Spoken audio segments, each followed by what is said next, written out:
Eating Meeting. My name is Carol. I'll be your host today, and we will be reading from the Smart Recovery Handbook once again. And we are in chapter 6 on point 4, and we've talked about creating balance, and that's a 7-point thing of taking inventory, being honest, going with your gut, planning and preparing, getting support, balance, which we're going to get into today with pie charts. Yay. And having fun. All righty. Make sure I've got my little pie charts good to go here. Yes, we do. Lifestyle balance pie. Use the lifestyle balance pie 6-1. Let me bring that up here. Hi, Christy. Just a second here. I don't know which one is. Okay, there we go.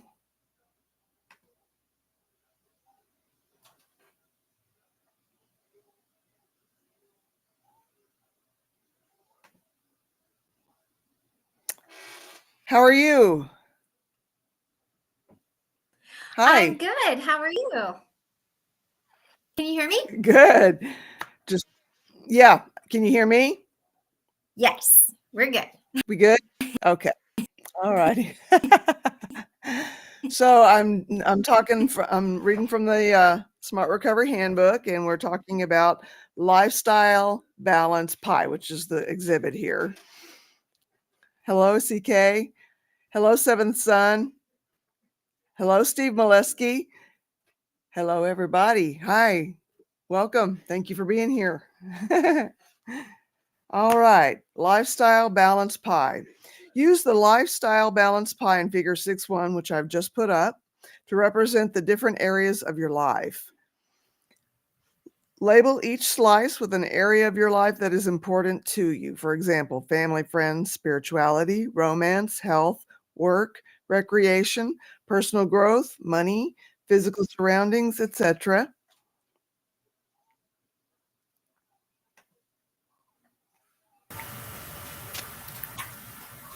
Hey.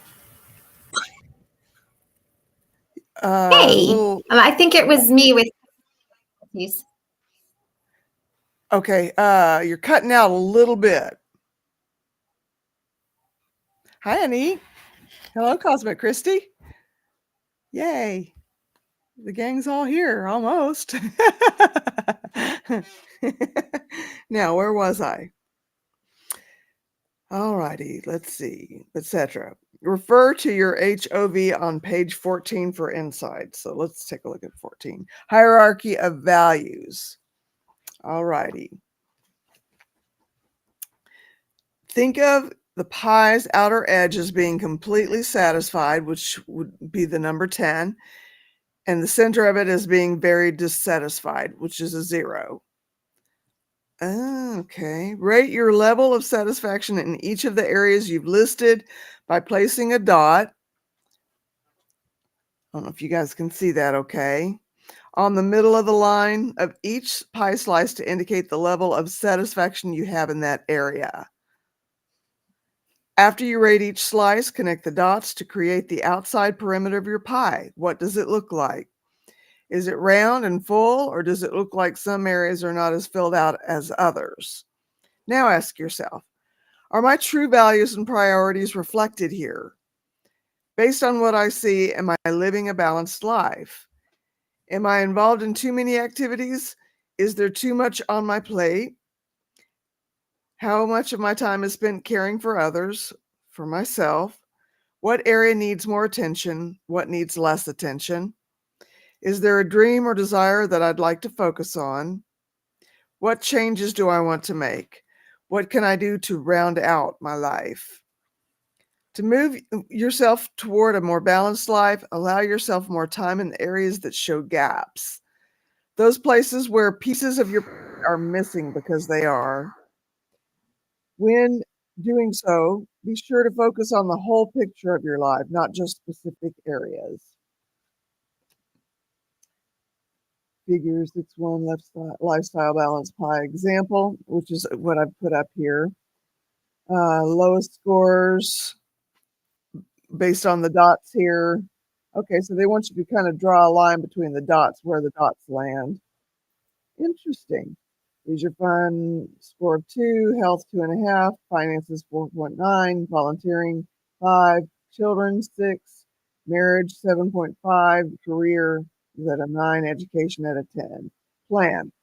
My leisure fun and health slices got the lowest scores. To increase both, I will join a walking club on Meetup, which will help me kill 2 birds with 1 stone, have fun, and improve my health through exercise. When I'm confident that I'm committed to these goals and see improvement in both areas, I'll focus on my finances, my next lowest score. When the goal is never, while the goal is never to neglect any area, his top 4 scores probably don't require the focused attention that his bottom scores do. Idea. Because health covers such a wide variety of topics, he could do a lifestyle balance pie just on that life category. Exercise, nutrition, sleep, blood pressure, cholesterol, doctor's appointments, etc. And then here is the next pie chart. Let's see here. This is a blank one. I say this is a blank one. Here we go. Let's see.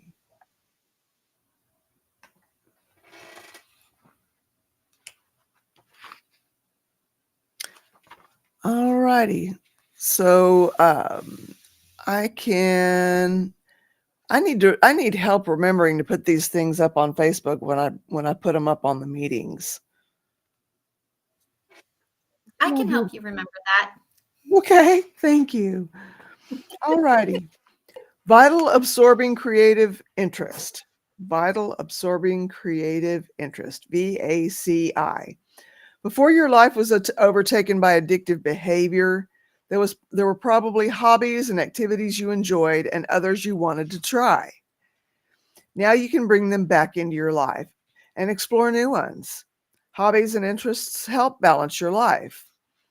A vital, absorbing, creative interest can help bring the simple pleasure of living back into your life. When we get overly involved in any one activity, be it helpful or not so helpful, we cut a lot out of our lives that we used to enjoy.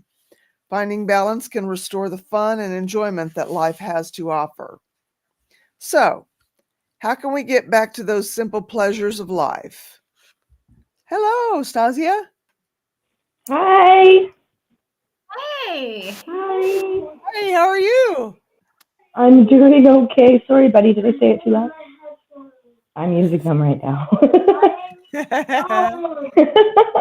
I'm doing okay. Had a bit of a panic attack today, but Really? we had a bit of an incident where I just wasn't sure. Maybe I'm reading into things wrong, but a car just stopped really quickly and there was like no reason to.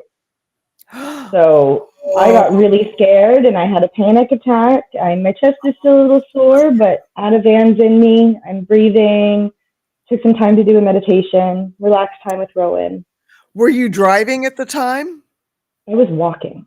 Okay. Yeah, I was walking. Like because right now I don't have a car, so we were just walking. I promised to McDonald's, so we went and got some McDonald's, and then it was on the way back, and I was like, okay, I'm only 2 blocks away. Go. Right. Wow. That's amazing Yeah. that you were able to think clearly.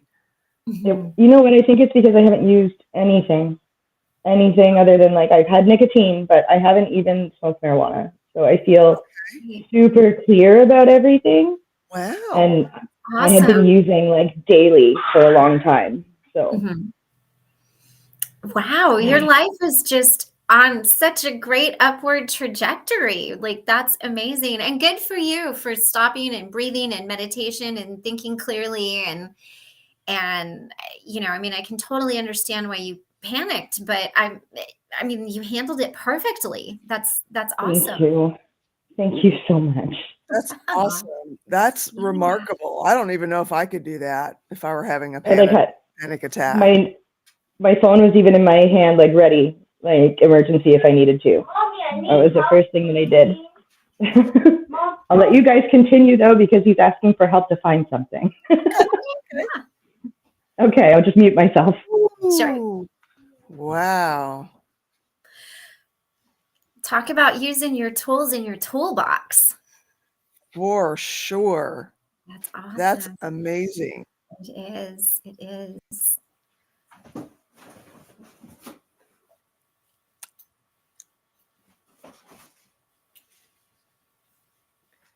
He just came here with a package. Packages Yay. are good. We like packages for some reason. Right. We really like to get packages. There we go. You want to take a Okay. look at them? Okay. Let me see those earrings, though. What earrings? That little envelope you got in your hand.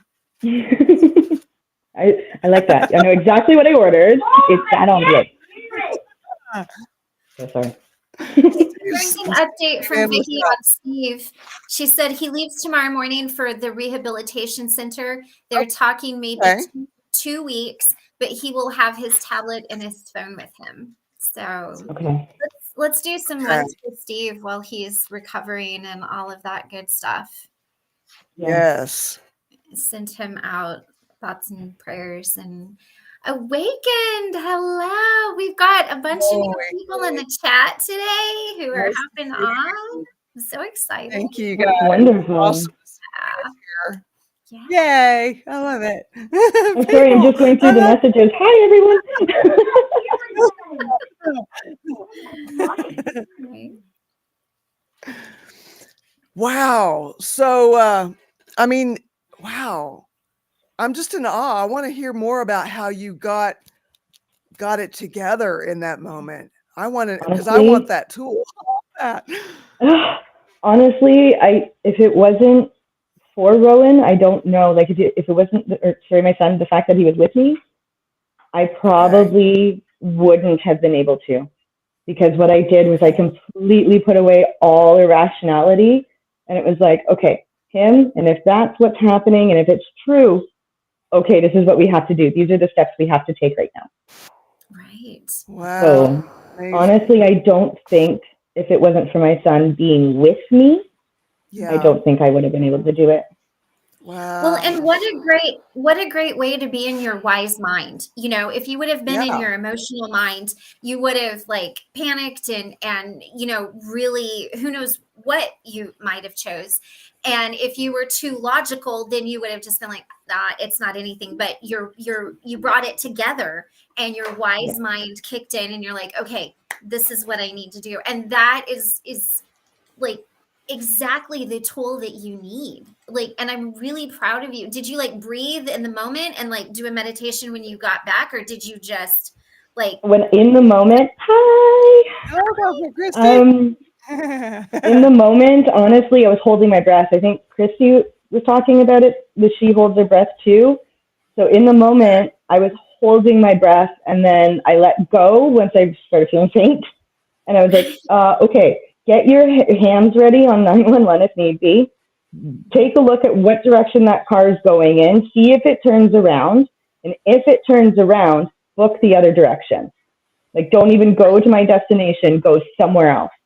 Right. Very smart. Wow. Very smart. So after that, did you see anything amiss or anything that could bring further alarm or? Not really. I did reach out to somebody who, sorry, bud. I did reach out to somebody who I know is in contact with my ex. Okay. And Rowan, I'm talking. You can't.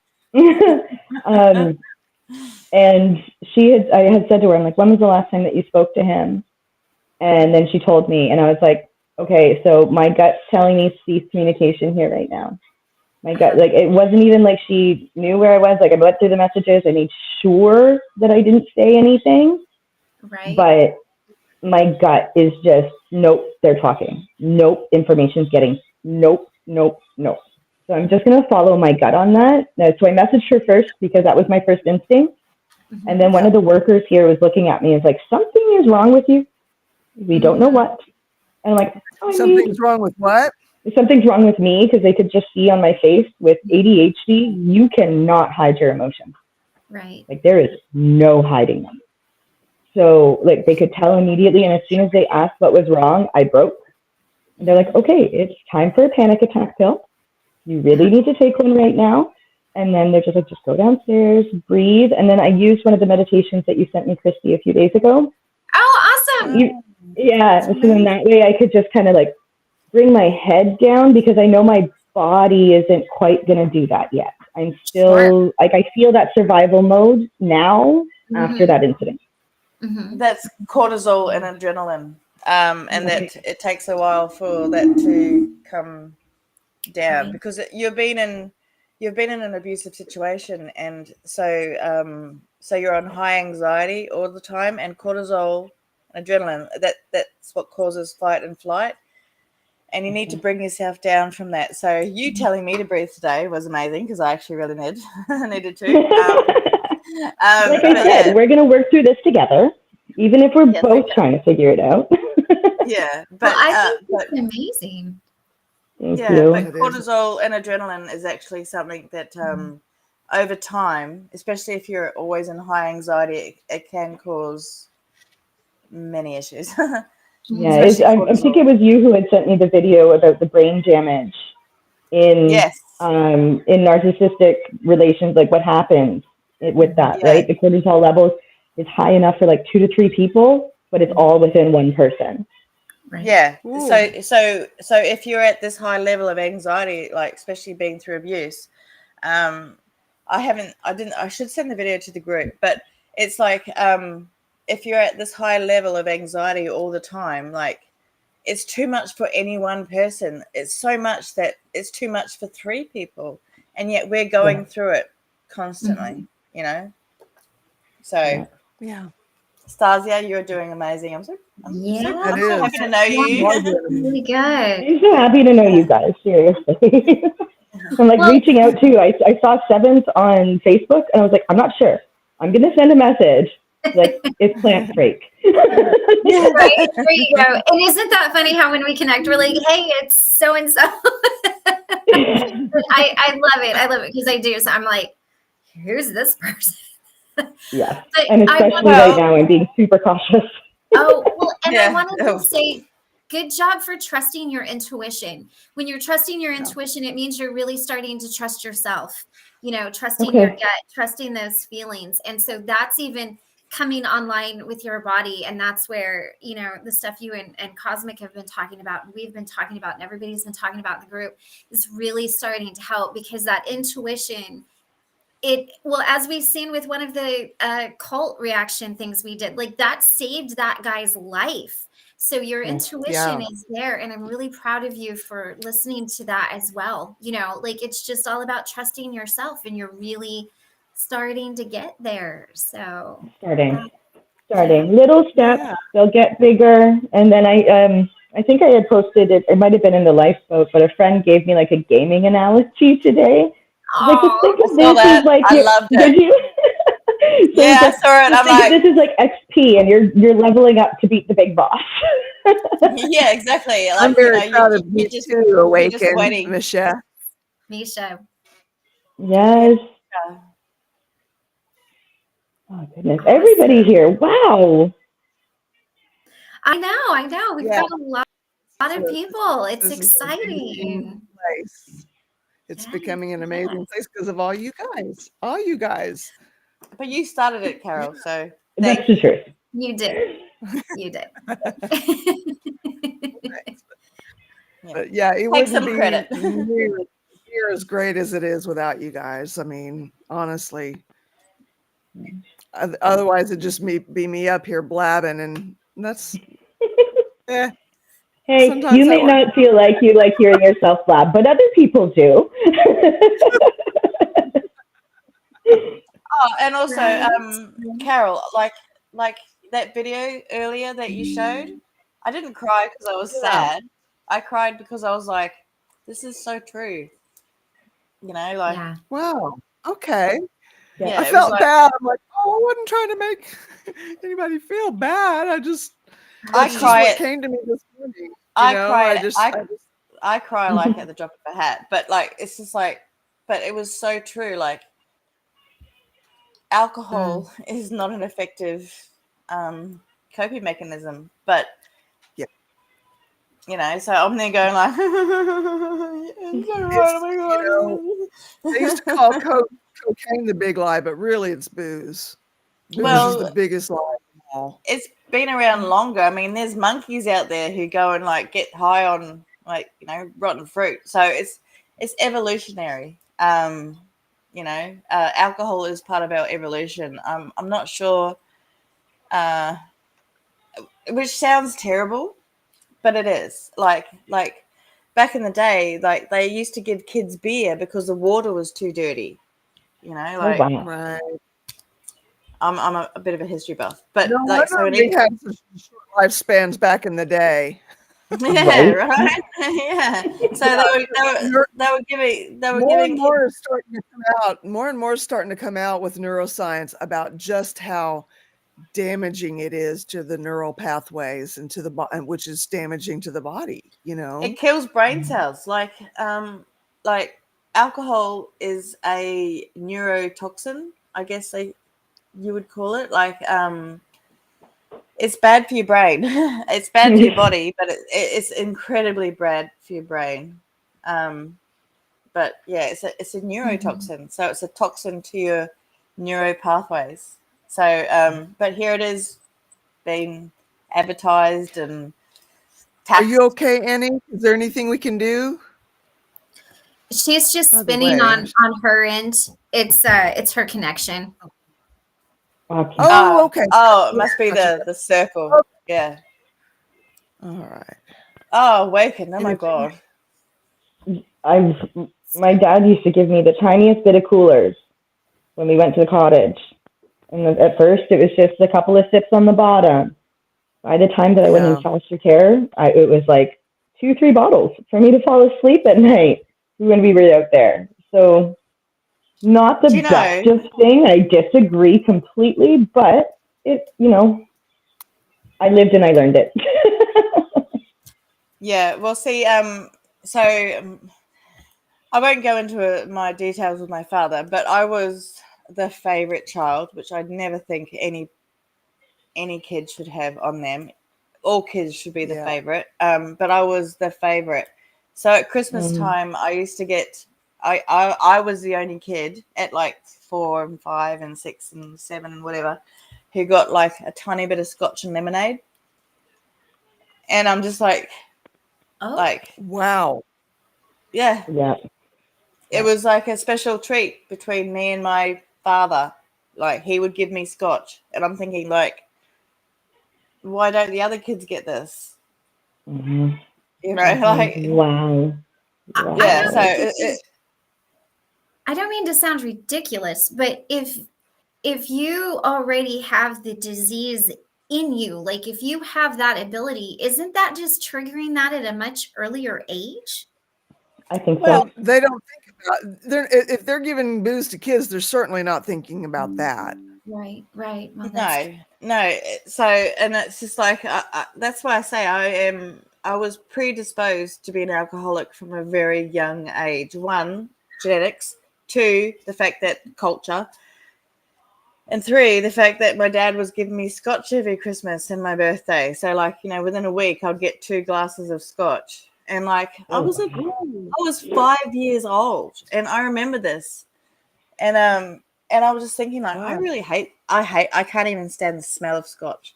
I Um, understand. it's because, like, if you know the history with my father, you would understand that it was probably a process of grooming. Oh. wow. Yeah. Okay. Oh. Okay.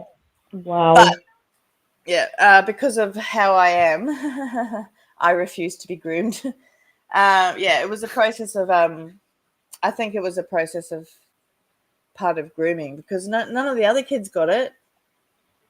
Like my brother and sister. I have 4 sisters and 1 brother, and it was only me who got the scotch. Wow. And I'm just thinking, like, why me? And now I've grown up, learned about some of the stuff he's done, and it was a process of it was the beginning of grooming. But because I had read the dictionary at 4 years old, I knew what pedophiles were. So Sorry. Really? Are you serious? Yeah. Wow. I read the Wow. entire dictionary, and it was a Reader's Digest version, so it was like this thick and this big. So like I read the entire dictionary, so I knew what my father was before. Yeah, I am the Wow. product of child sexual abuse. Oh, honey. Wow. So I just think that yeah, but it is what it is. If it wasn't for me, if I wasn't here, my kids wouldn't be here. So I'm glad I'm here, but I shouldn't be, if that makes sense. If the world was Yeah. as it should be, Yeah. I shouldn't be here. Wow. Well, I'm I'm glad- sorry that happened, but I'm grateful you're here. Yeah. I'm grateful. I'm so grateful too, because like life is actually pretty good. Like yeah. I wake up every day, and I have amazing connections with these people. Like, Yeah. I'm sorry, I think I have a bit of a cold right now, so I may sound a bit stuffy. But yeah, like I'm meeting all these amazing people through, like Stasia. Like I talk to her every day, and I get to talk to her about Minecraft, and I don't get to do I'm not that sure very she's much. talking to me about Minecraft, though. It's completely my son. Look, I'm talking to Christy. Good, he says. Good. yeah, but it's like like things could be a lot worse. So that's all I think is like I survived. I'm a survivor. I refuse to be a victim. Even though if I started talking about half of what I went through, I'd be like, you might need to talk to your therapist after this, because it's pretty bad. Like I actually asked my therapist if he's got a therapist. I think it's important for a therapist to have a therapist. Well, same, like, because I'm like there. I was wondering, Lord Kissfreak, if you would mind. I missed something about watching the replay. It was hard to hold back the tears. Do you mind I think sharing what that's about? Do you mind? Yeah, which replay? I think it's between Misha or Awakened and LKF. They were talking about how the village. It was beautiful to see the village come together. So I feel like they're talking about the first stream that I jumped on, and kind of how everything came about, because LKF is getting me home. LKF is getting me home next week. I am beyond excited. My daughter's excited. My son's excited. Everybody's excited. Amazing. I'm excited. And it's just amazing how quickly I feel connected and like family with all of you, and how everybody just kind of rallied around like, it. Tribe, you just know you found your tribe, and Right. you can find your tribe and not necessarily find your friends and find your family, but I feel like we're kind of merging from a tribe into friends too, that totally want to just help each other attain each other's goals, because none of us is going to do it by ourselves. No. Right. All we have is love, Yes. And honestly, I feel like no matter what, even if we're in a hard place, like one of us is in a hard place, if somebody else is in a hard place, like, I get it. I'm in a hard place right now too, but let's just love each other and respect each other and be non-judgmental. And just that alone is overwhelmingly helpful. For some reason, that is really hard for us to do as human beings, but it's so rewarding if we just can set that aside. Exactly. That's what I was going to say. We all can go there. We all can go there into that judgy place. Yeah. But I mean, what good is anybody? I judge people's driving. Like, use your indicators, mate. I'm bad with it. Yeah. Well, and I think when you when somebody else is going through a tough time and you set aside what you're going through, it puts things into perspective. Like, it can make you feel better about your situation. You can realize that it's maybe not as catastrophic as you thought it was, or maybe it's exactly what you thought it was, but it allows you to step out of your own energy for a while and really give to somebody else, and then I think that raises your vibration. Somehow or another, That's you like get the help in that Ouroboros of process. care. Yeah. You know, like Yeah. the Ouroboros of I care. don't Like know I how, feel better if I'm helping others. Yeah. that's right. We get helped in that process, and I don't. It would seem to be I gotta make no sort my sense, dog but out. She's being mental. One sec. Yeah. Oh God, I love it. I That love it. phrase, they're being mental. Yeah. Well, it's funny. I was like trying to be cool with her earlier, and I'm like, I know this term. I'm like, oh, we went to Macca's because that's what Australians call McDonald's, but I spelt it wrong, and then she spelled it back. I'm like, okay, cool didn't work.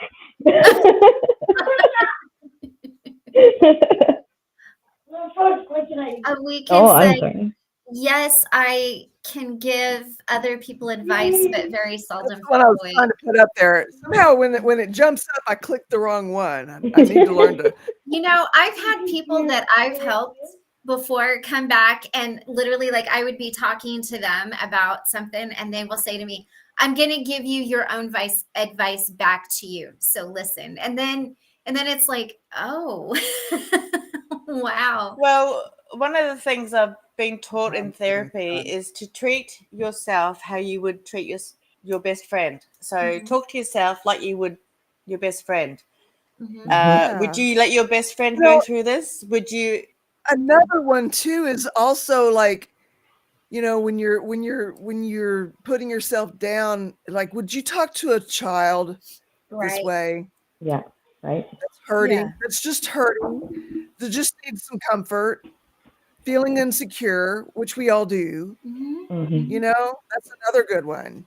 Yeah. Mm-hmm. Well, it's just like talk to yourself as if you are someone that you love, child, Yeah. friend, family member, or whatever. But we need to start talking to ourselves that way, because we go through things that we wouldn't let anyone else go through. So here I am, like being all like, girl, you need to get out of this, and here I am going through it myself, and I'm just like, I feel like such a hypocrite. But it's just like I can give the advice, but it's like taking it is harder. You know what I mean? Like, especially for myself. But we should all treat ourselves like we are our, I guess, inner child. Like, Mhm. talk to ourselves like we are that little kid. What would you tell that kid now? Yeah. Yeah. And something that Right. somebody, and yes, I do believe it was fate. Okay, yes, I really, really do. I truly am starting to believe in all of this again. And then ADHD kicked in. I forgot. I wanted to say something else, but it's okay.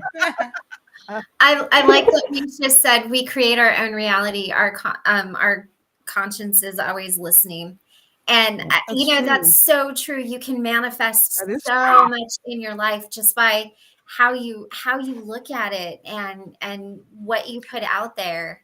I love that. I'm sorry. There's like Well, a bug. but see, the thing is, like, if you're told something enough, and that could be by yourself or someone else, you start to Mhm. believe it.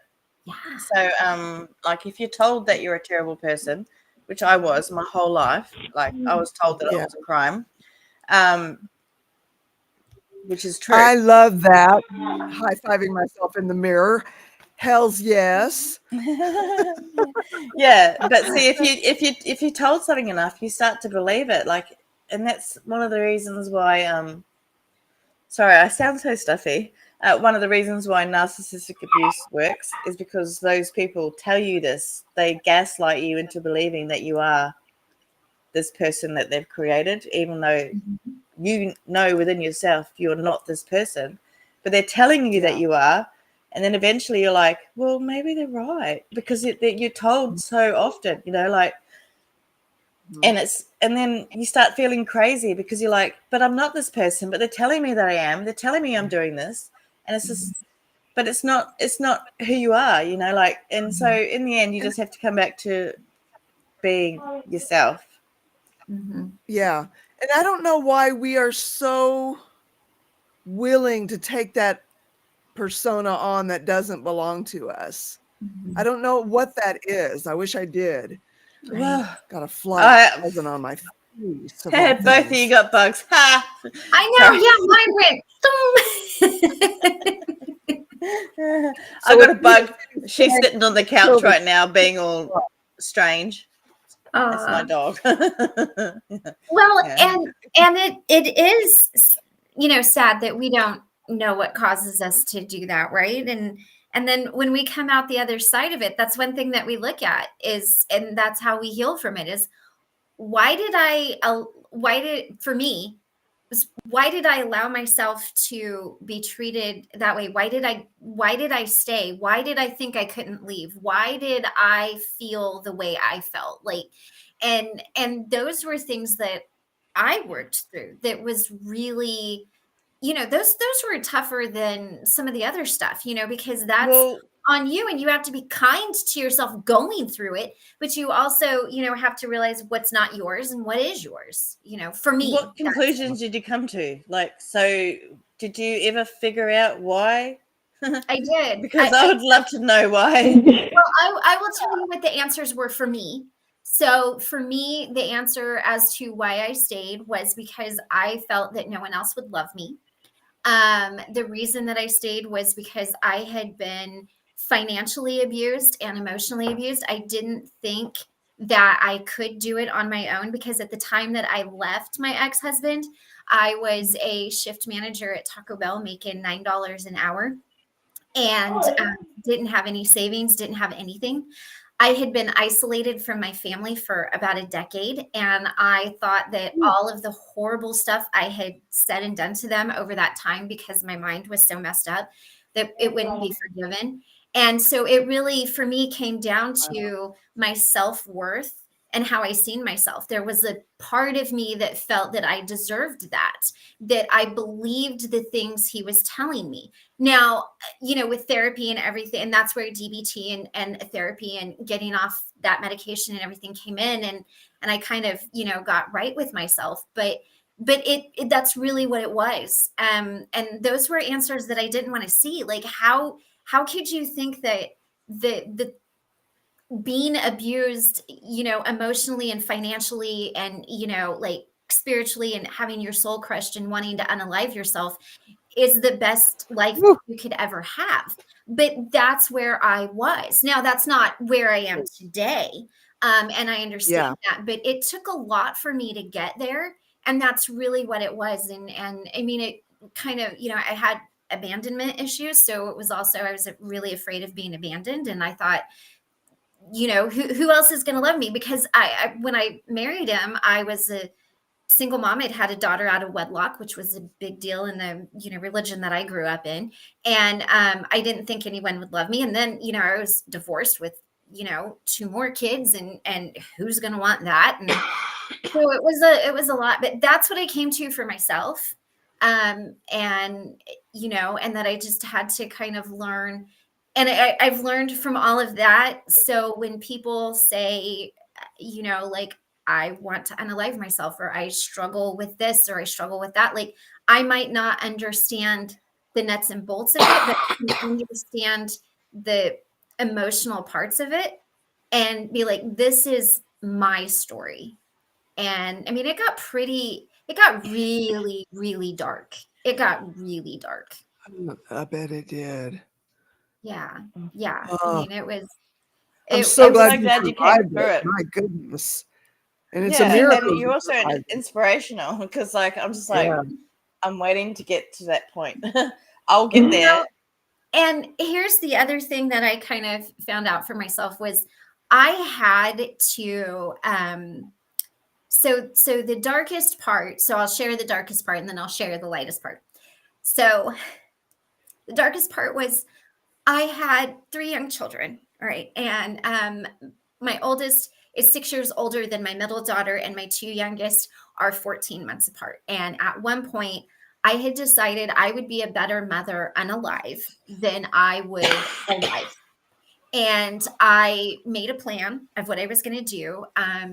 And the kids' rooms were upstairs, and our room was downstairs. And I went downstairs, and I will say there are a few things that I can thank my ex for, and he truly saved my life. And so I thank him for that, because had he not done that, I would not be here today.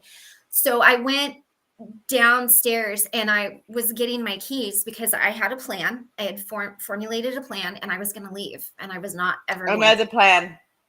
to. I've had similar plans. Yeah, I mean, I knew exactly what I was going to do, and I wasn't going to come back.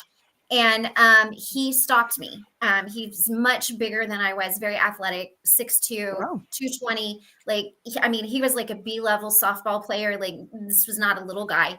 He physically stopped me, and Wow. I got so mad that I started punching the wall in the closet. I ripped a 6-foot by like 3-foot hole in the wall with my bare hands. I mean, I was just hitting the wall. I was ripping out sheetrock, throwing it everywhere because the way that the house was set up was, even though the door to the bedroom was shut, I could go out through the closet and there was no door to the laundry room, and I could run up the stairs and get out the door before he could catch me.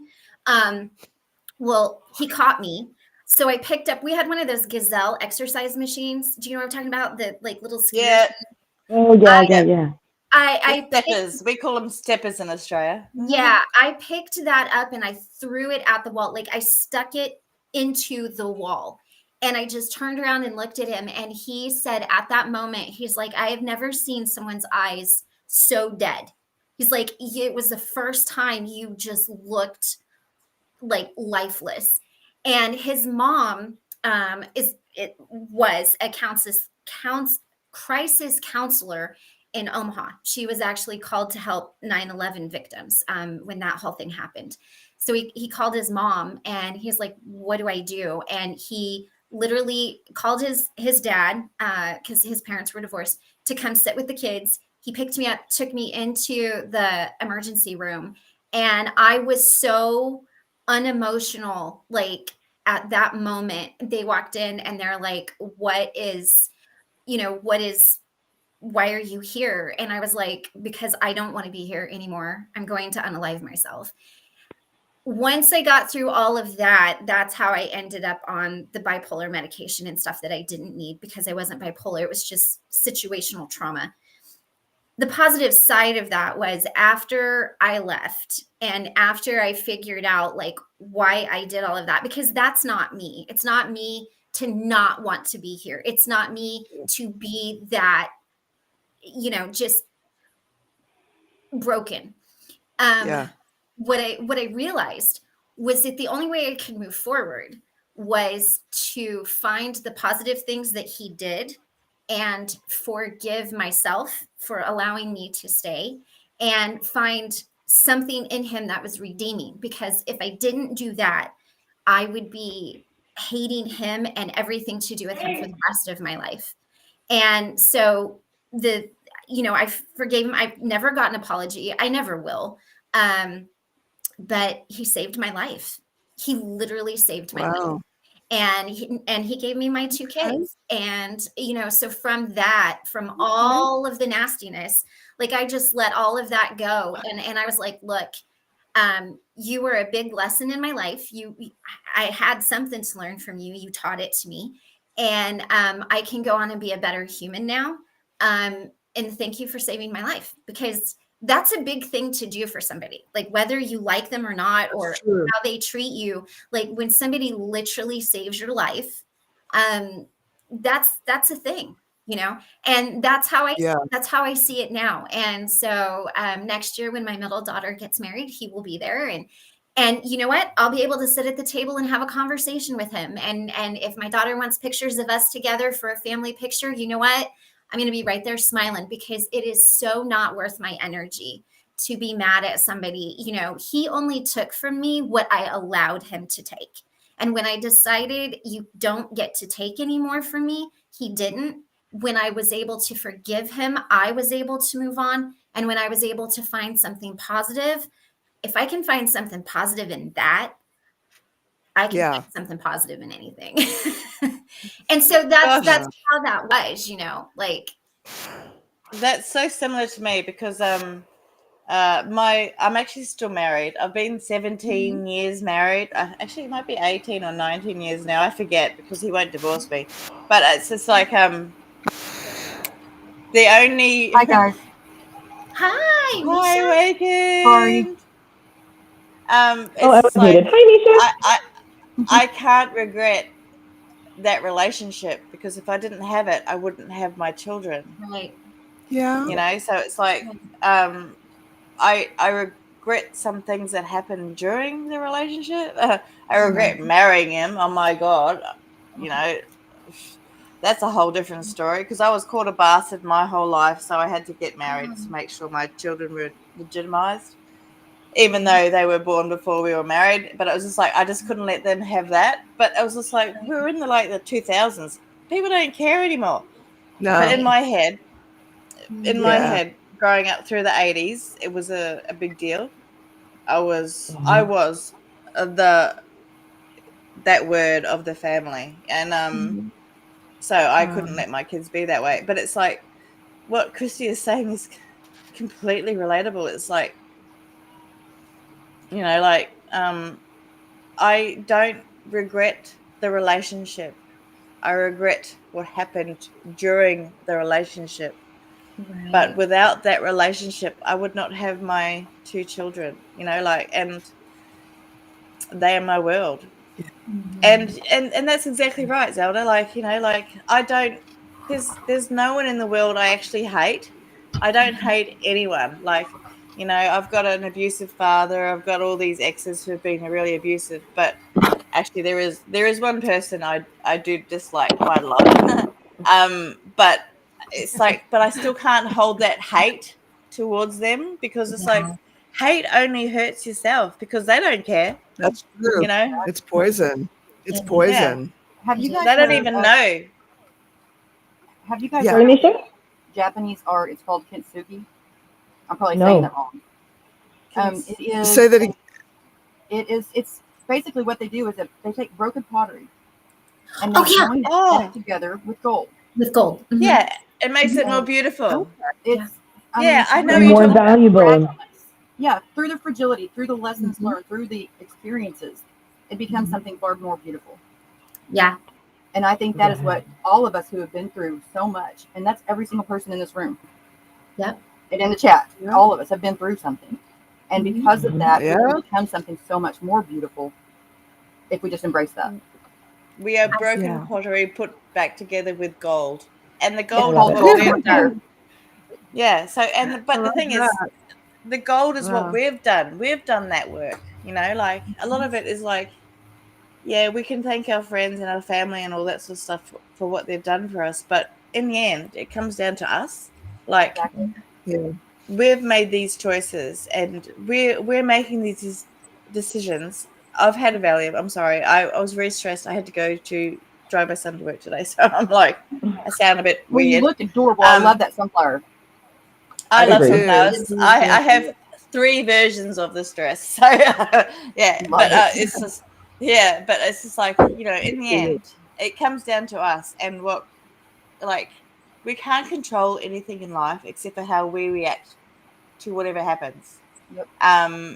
So the only control in life is how we react. Yeah. I just And that's how. remembered what I was going to say earlier, which kind of helps me tie in with that, Christy, is we actually teach people how to treat us. Yes, That's ma'am. something that I was told recently by a life coach.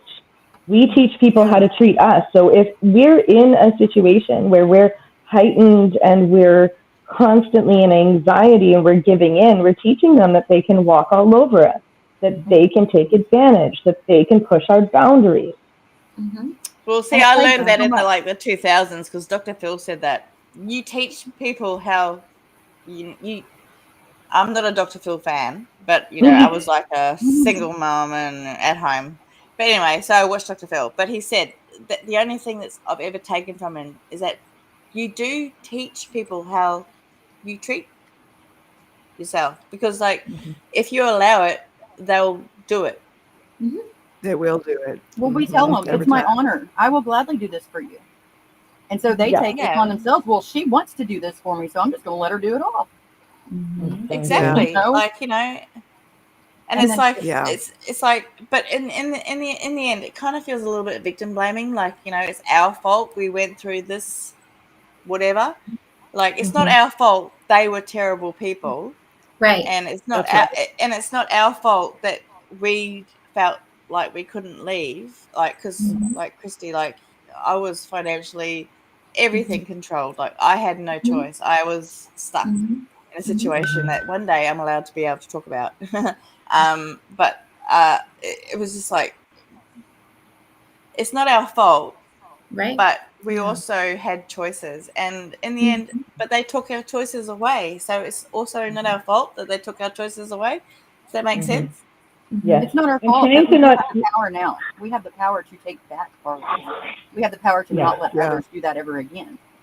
And we have a Exactly. responsibility to the people that we have in our lives to what I'm learning from Christy. Thank you very much, by the way, sweetheart. The boundaries is such a big thing. And if we cannot do the boundaries for ourselves, we're doing a disservice to the people around us. Yeah. Because they don't know how far and how, you have to, it's a give and take relationship in everything you do. And if you learn to dance with each other, it can be graceful, it can be beautiful, but you have to be willing to try and to share and to show. And that's where so many of us have gotten backed up behind our walls in our little cells and just said, nobody can touch me and I can't see them. But that stinks. That is the most horrible feeling, to be in the 4 foot by 4 foot cell that we created for ourselves. And we have to be able to do that too. We have a boundary with ourselves. As a former my God, I know dancer, that. I love that analogy. We do. We create a dance. We can either be in sync or we are out of sync. And like when you're in sync, the mamba, the salsa, the jive is amazing. But when you're out of sync, it doesn't work. And Stepping on toes does not feel good, even for the person that's doing the stepping. Right. I am very clumsy, very not graceful. Well, and I think too, when you love yourself enough, you will set those boundaries. Like I see boundaries as loving yourself, because you love yourself and you get that strength to do that, well, see, that's the thing I'm working on right now with my counselor is boundaries, because I'm a people pleaser, because I grew up abandoned and all the other stuff. So I will do, I will go out of my way for people who won't go out of their way for me. Like I actually have it written right here. Stop giving more to others than they would give for you. It only ends in hurt and disappointment for all concerned. And that's, I have it written right there, like that's on the little green sheet. Because like, stop giving more to people than they will give for you, and that's something that's difficult, because like all I do is give, and that's part of our personality. it's hard, and like when you don't get things back, like when you give, it's like, why am I doing this? Like, We're setting ourselves up. And not only that, it becomes a drain and a burden when they're not giving anything in when there's no reciprocity. Right. Yeah. Like, reciprocation is important. Like, if I'm doing this for you, why can't you be nice to me? And all I want is nice. I just want kindness. Like me and Stacey were talking about this earlier, actually, is that my housemate, right? He hasn't paid rent for like, I don't know, 4 months. But the thing is, he has his daughter here. Yeah. I have to be. Is she still asleep or is she up now? No, she's still asleep. She was up until like 11 o'clock last night. She'll be asleep for a while. Jesus. But She'll the be in thing bed is, for a while. yeah, it's just like, but that's used against me because of my love for children and the fact that, I've lost my daughter, and now I have a chance to have a second go with someone else's without the responsibility, but I'm still left with the responsibility. So it's like, like I love this. I can't say too much, but it's just like, it's people know my weakness, which is children, and especially my daughter. Like, and if there is someone around in my life who was like my daughter, I latch on because they're like, that's my kid, like, and that's one of the reasons why, as the neurodivergent person in the group, I'm right there with you, girl. Yeah, I like basically I am the autism aunt, and all the kids love me because they know that I will talk to them about Minecraft. I will talk to them about like gaming, and and I'll pay attention, and that's all kids need is attention. That's it You know, right like there. True. That's so true.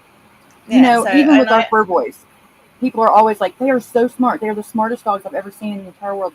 They know. And you know why? Because we don't give them enough credit and we don't talk to them as souls. And that's children. Children need to be looked in the eyes. They need to be taught. We aren't just born with this innate ability to know everything. And exactly, we can't get upset children at somebody for are not our knowing it. future. Yes. I think there's a whole And song it's about scary that. because people are just raising them with the screens. Yeah. And Yeah, like I'm so grateful my grand princess still reads every night. She gets excited Yeah. because she knows every time she sees me, the one thing that she will be guaranteed to get is a book. And it's a paper book. And she gets excited about it. She's 8 years old and she still gets excited. And that makes me so happy. That's great. But, Yay. it's just, we have to look at thank them you, as Anna. humans. It's good to know. Well, I can see from all of this, all of our different stories, how alcohol and drugs could become such a coping mechanism. Tying back to Carol, what you said this morning about it not being a healthy one. And I think it's great not that we're all effective. here. Yeah. And I think that I think it's great that we're all here to learn, how does this person cope? How does this person see it? How does that? Yeah. And you take what resonates and leave what doesn't. And I think it's amazing because when you have those tools like Sazi has seen today, you can, you might fall apart when you get where you're going, but in that moment when it matters, you've got that tool and you can, reach into your toolbox and pull it out. And I think that that's, I'm really appreciative that you pointed that out because honestly, until you guys said, "Oh my God, I'm proud of you," like, how did you keep it together? I didn't feel like I kept it together. I really didn't. I'm sure you felt very panicked, but you really did. Like, You're doing But great. the thing is, they make Thanks, Misha. keeping it together. So, like, you've done amazing. I'm so pleased that we're now friends on Facebook because I get to talk to you all the time. But it's like you've done amazing, and it's like they make us feel like we can't manage, and that's part Yeah. of the abuse cycle. Like, there's a whole cycle. Like I've done a whole bunch of training. As far as I used to be a volunteer for domestic violence and abuse, child abuse things. So I got a bunch of training. But as far as domestic violence, they make you feel that you don't have the capability. Steve! How are you feeling? Here's our patient. I just did occupational therapy, and I'm a little in pain. Oh, But I wanted to get on everybody's face. Great to see We're your glad to Love face. seeing your face, Steve. yeah. And hello to Vicky. Thank you thank you to her for keeping us all awesome. in. Hello. Yeah. Yeah, So I My- can't my remember what I was hands- saying, but the ADHD is like gone. is my picture shaking? Yeah, it A is. little bit. It's my hand shaking because I can't control it. That's okay. Okay. It's fine, Steve. As long as we can You're see just his shaking things face, up we're for us. happy. All right, I got it leaned up against me now. There you go. All right, what was it? 94. 94. Yes, sir. Whoa. What were you earlier? I think Sarah, 76. 76. Probably all the activity. Well, you think? Put that down. Thank you. I don't know. Is that your heart rate? Guys, I'm here. Is that your heart rate that they were talking about? Is that your heart rate? Have the therapist giving you a prognosis as to how your recovery is looking or anything Yeah, like that? I know he's saying I'm doing a good job. Tell him. Yeah. Is that Robert? No, Robert. I haven't seen Robert in like 2 or 3 hours. Oh, Maybe 15. He's probably gone to sleep. Doctors get Yeah. like 4 hours sleep a night. So, You can, and nurses get less. Oh, well, Stasia, it's good to see you here. I'm glad that you're doing better. And I talked to the little pixie earlier, and I haven't talked to Carol or Cosmic today. Well, Okay, I'm you'll here. get to everybody when you can. You're got to focus on you right now and healing. no doubt. Yeah, exactly. Just focus on you. You need to get through this. Yeah. Yeah. Well, and we're all here for you. thank you. 100%. Thank you. Yeah. Did you figure anything out Love about you, a guitar? Steve. What did I figure out? What? Anything about getting a guitar up there? I still didn't understand what you were saying, A sweetie. guitar. The Oh string guitar. no! They're not gonna. They might let me have it in. And I'm going to IMHAB. I'm going to inpatient rehab for 2 weeks, so I might be able to get it there. Yeah. Well, just get the amp and get the headphones, and you wouldn't have to worry about the sound. They wouldn't let me have an amp. It'd be like really super Just quiet. rocking out in the Yeah. hospital. Yeah. Right? Well, the old man. The reason I say that is because he plays guitar, and sometimes I have misophonia real bad, and so different kinds of sounds get to me, and sometimes that does really bad. And so for him to do it, he had to get his amp and he had to get his headphones hooked up to it, where he can have his headphones, hear himself play. But it doesn't get to me. And I know it sounds horrible, but No. No. It doesn't sound horrible at all. It sounds exactly like I am. Like, I was told last night by my son, well, asked politely to not play my I lost music my so son. loud. And I'm Oh. like, but I need my music so loud. So what I is- like my music loud. I've got ceiling speakers. So it's just like it was just more so because he's been working for like the last 2 weeks, and he's like, I'm a man with a job now. And I'm Yeah. like, yeah, Yeah. well, fine. You've been my What's- job for 23 years. I'm gonna play Right. music if I want to. Put some But I petrol also in my kept it car. quiet. Yeah. Well, exactly. Do what? We've been through that that thing. And he hugs me every morning to make sure that we start off the day instead of an argument. We have a hug, and I'm there going like, all right, it's been more than 3 seconds. Stop. But yeah, no, he hugs me every day and makes sure that we start off with a good day. Like that thing is past. Like me and my son, I'm so lucky. Like I never go through, like with my kid, my son, the other one, she would carry on for days. And that's not to say anything negative against her. It's to say that, you know, she has a neurodivergency. My son, we fix stuff in like hours. Like we don't carry it on. Like we won't go to sleep mad at each other because one, he's my rock, and two, he's my son, and he's my firstborn. He's my baby. You know, like he's my Yeah. right hand man guy. You know, like so it's just like I have one of those too. He just I called. just won't let.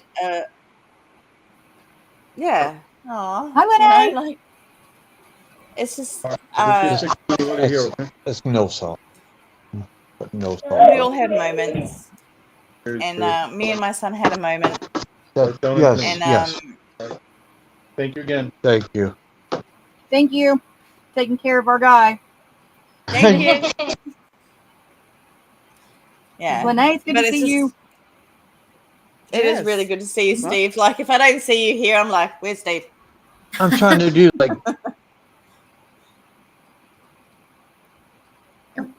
Uh-oh. Parenting while on Hospital stream. Wi-Fi. Yeah. But I'm actually really nervous. Wi-Fi.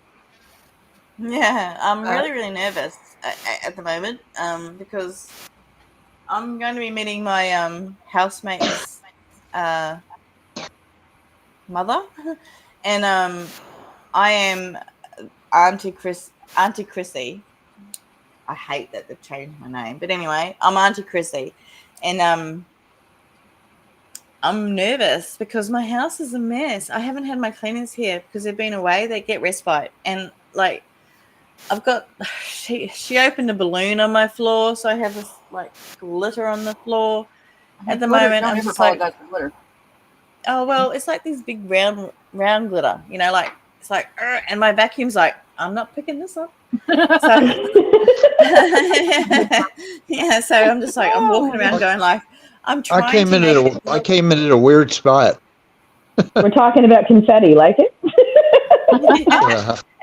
It is basically confetti, and it's just like, you know, I'm just like, it's just I want to make his mother know that her grandchild has a nice, safe, clean place You know what when matters more she's than with her cleanliness is father. the person that's with her. And I'm guaranteeing you that if you just be yourself, there's no way anybody can deny you.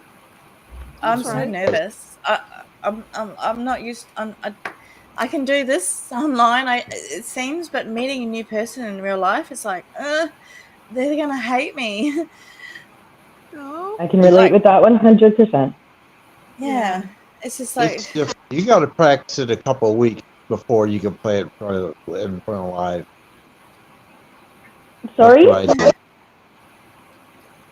How long is she going to be there, Cosmic? I think. Well, she's just come from a funeral in Perth. So I think she's going to be here for like 2-3 days, which is fine. And I just have to keep making sure that Mia's not awake. be back, Lene. Which is fine. Like, I have no problem with that. Like, it's like mi casa, si casa. I guess my house is your house. But it's like, my house is not my house right now because it's messy, and I'm We're used to talking like about tidy. things. I It's even got my understanding little you're coffee going out cup of from town, home. okay? Vicky brought my coffee cup from home just to remind me of the company that I'm working towards. Nice. That gal, you're such a lucky guy. She's awesome. Well, I just Mhm. want to say this, Lene. Captain Tommy's coming back. He was just going out of town. That was my understanding. Isn't that right? Okay. I Yeah, just got no, nervous because I watched the watched this video thing earlier today. and then this is an update. Yeah, Oh, no, yeah. no. He said he's got a personal issue he needs to deal with for the next couple of Yeah, days, but he'll be back. And yeah. I Okay. think this is where he needs a backup, even if it's a third of the people coming in and just talking and having a good time. I think he needs a backup guy for the boat. He really, Yeah. we Yeah. do. We need And it, I think. Yeah. that's something I that think it's more that, us than him. Yeah. but I think that we're working on getting it together to where that we do have places that people can still come and not feel alone or away from the boat. Right. You know, Well, we're doing what we can to. I mean, look at Carol; she's done incredible. Yeah. We can come here. Exactly.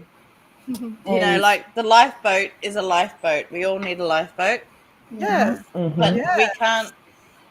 You know, but sometimes people in the lifeboat need to do their they own need to Get out thing. branch for out. some. So then we need to we need to branch out. And I think this is I gotta say, like, as soon as I see this meeting come on, I'm like, done. Yeah. Like, I will stop whatever I'm watching. And sometimes I'm watching some really super interesting things, but I'm like, as soon as Like, as soon no, as sorry. Carol Right. comes up, Well, as soon as it's 7:40 my time, like in the morning that the meetings start, 7:40 Wow. a.m. Oh, okay. Oh wow. my Perfect gosh. for me. Ooh, Yeah, Wow. which is perfect for me because I get to start my day off That's with beautiful. There amazing you people. go. Yeah. Well, Yeah. that's true too.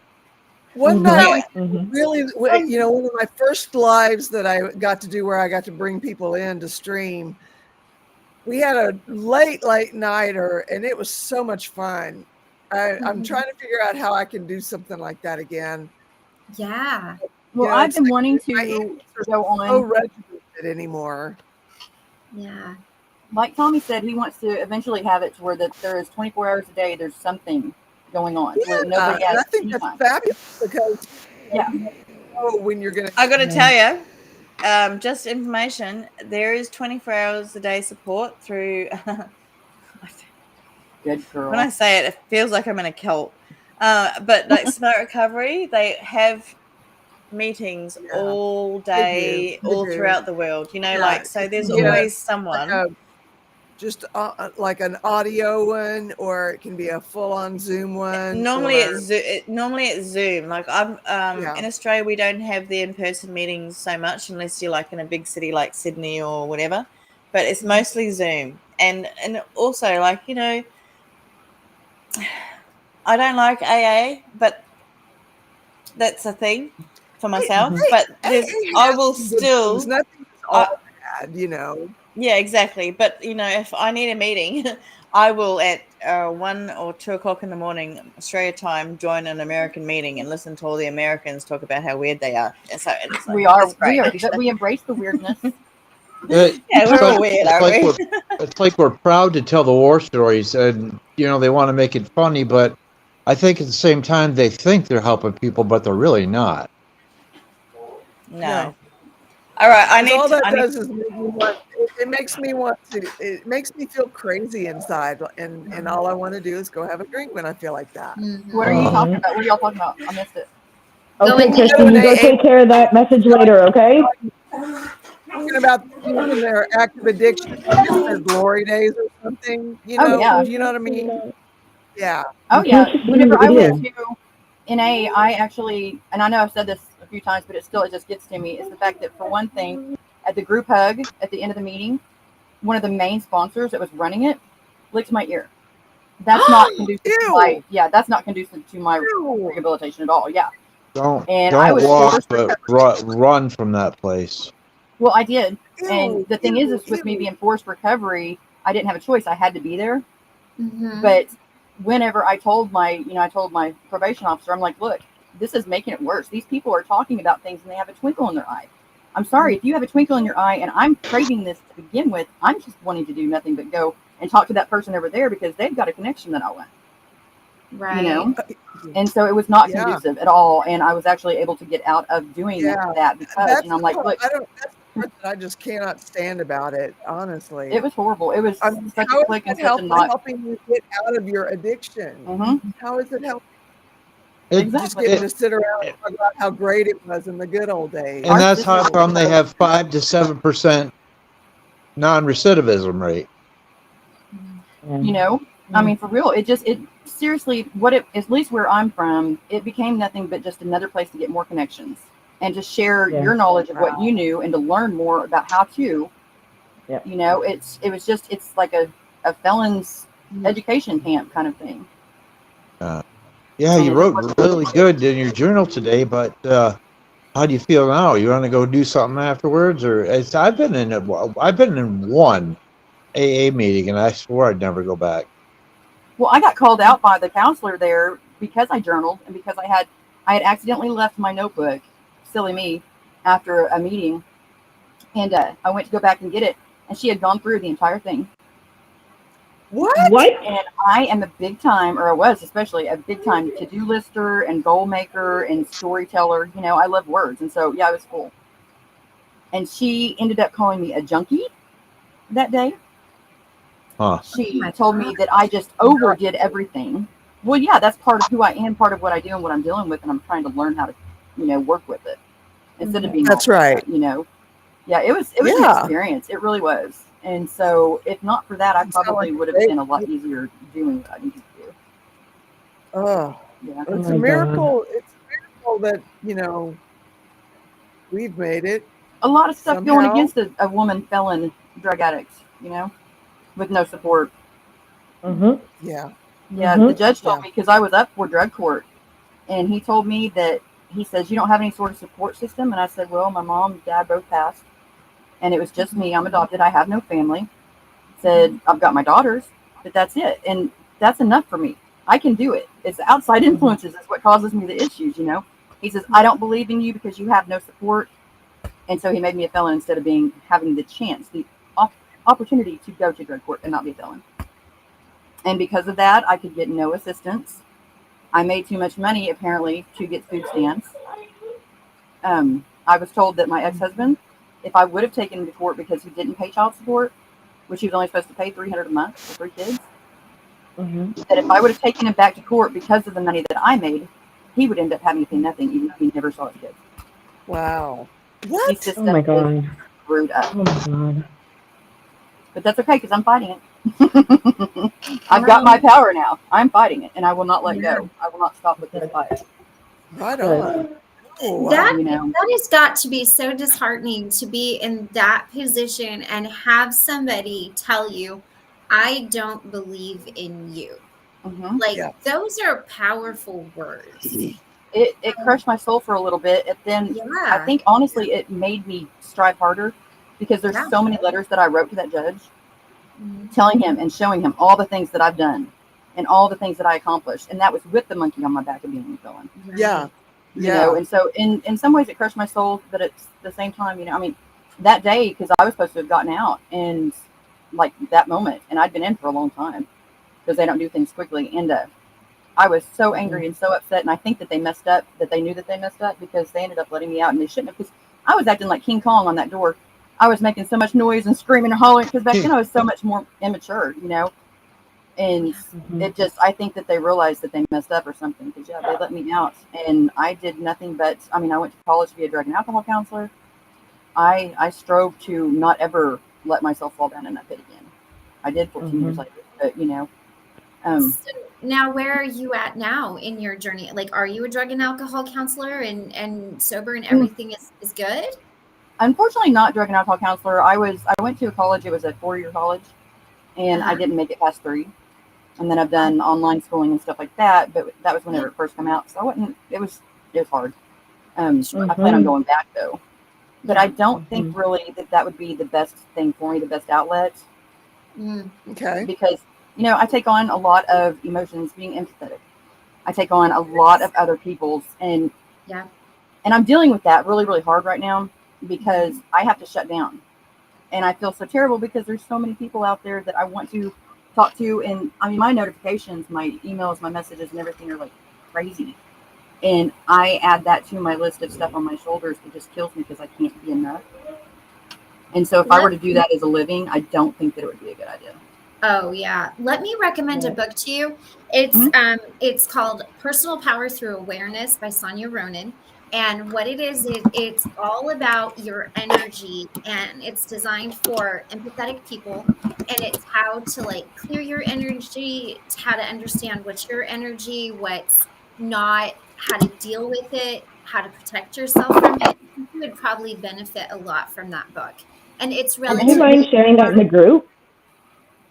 Like in the Facebook group? Would you mind sharing that in the Facebook group? I feel like I might like to take a quick read as well. Yeah, Right on. it's a great book. You can only purchase it. It's not available on Kindle or Audible or anything like that. I think it's like $14, and it's great because it's got like a chapter. And you know me, I love me a good worksheet, right? So you know, you go through, and it's got like worksheets and journal prompts, which I love. And but at the end of each one, and so it's really helpful. And she's actually written a bunch of different, but like one is like living with joy, and there's soul love, and then there's a guide to channeling, which is a little more woo woo, but you know, I mean, it is kind of a more spiritual approach to things as opposed to like a religious approach, but it's very helpful, and I recommend it to so many people. It's not a big book, it's really easy to navigate. I think you would. did you say I'll Sanaya definitely Roman? Did you say Sanaya Roman? Sonia Roman. Yeah. Okay. I'll I drop found it. Did you find it? Cheapskate. I'm such a cheapskate though. I have to go free because I'm cheapskate. Not even by choice. I used to didn't be, but anyways, I found it on Scribe. Oh, there you go. Yeah, and And I mean, so you can get it used. Loot means something else. Oh, I always meant it to me like spiritual. Whatever else it means, I don't mean What's that, woo woo? Yeah. I'm not trying to go sideways here. Hey guys, the nurse that I sleep in bed, the same bed with, it tells me I have to get off and eat. There you go. Yeah, she's Okay, making me Vicky, eat it's probably a good idea. They took my lunch. And if you don't eat dinner, he's not had any nourishment. And as long as he's on, he's not going to eat. Yeah, Yeah, no, Bye, you need to Steve. go We love eat. you and Vicky. He that's can, an order. you too. He can get back on when he's done eating. Oh, Okay. you'll Yeah. be done when I've had a meeting. Yeah. No. You'll have had a meeting when I'm done eating. Right Right. on. Well, we're glad you hopped on. Take care of yourself. I just Yeah. wanted to see you guys and make sure Yeah. everybody's okay. Good to All see right. We're glad you. to see you. Have a good Yeah. dinner. Thank you. Get some sleep. Get some rest. See ya. Yeah. Bye.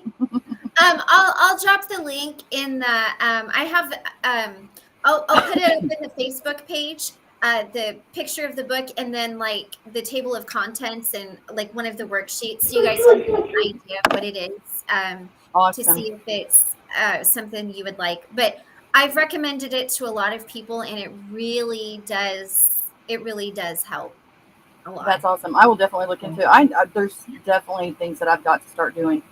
I have I do a lot of different things and then none of it works mode. Mhm. And so it's nice to have something to actually go by that's like a guidebook.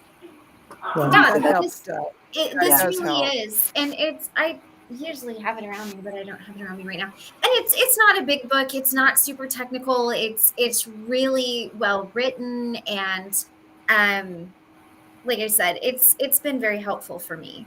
So Awesome. Thank might you. not be everybody's cup of tea, but I think it's great. So I'll put a little bit up so you can kind of like read a few pages and see it. And I think if you go to Amazon, I think you can buy it used and you can get it for just a few dollars. You might even be able to find it at a library. I don't know if it's something they would have in in a library. If they did, it would be under like the probably spirituals section, kind of thing, or a used I'm pretty good at bookstore. finding stuff, so I'll do a big deep dive as far as like trying to find the best way to be obtained for people like hermits like me that don't go anywhere. Hey, Tammy and CK and Charlie, I'm so glad to see you guys. It's Yes, so nice to see everybody in here. we're glad you're here. So, and I did just want to say one little thing real quick. I wanted to kind of like clear something up because I don't think I made it very clear yesterday. I wanted to say that when I said I lost 20 pounds, that's because I had gotten up to 140 pounds and I was overweight for my height because I'm only 5 foot tall. So, because of all of the damage that I had done to my body from anorexia, that was really, really bad. So when I lost that weight, I actually worked with a dietitian, a Okay. therapist, a medical doctor, and my group of friends to make sure that I did it in a safe way because that was a very slippery slope for me. Yeah. But medically, I couldn't stay there. I could probably afford to lose 10 more pounds. I'm happy with where I'm at right now because I'm not, overweight anymore. But it was just putting extra stress on organs that aren't going to fix themselves.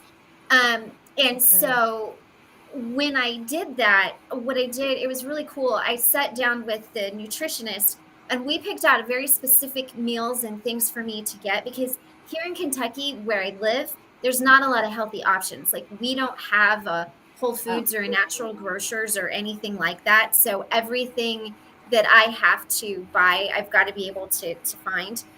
So I did it very healthily. I just didn't want anyone to worry about me, to think that I had slipped off into something. I was very, very, very careful about it and under medical care. So I didn't want anyone to worry. So I just We're kinda gonna worry wanted about you, period, just because we love you. But I thank know. you for that. Lord, You know, before the live ends, I have to say I'll be back tomorrow for sure. Thank you. And we're so glad you're here. You know what? Yes. Thanks, Well, Anthea. And, welcome. you're And yeah. lifesaver for me. Yeah. I love your I mean, name really, too. Yes.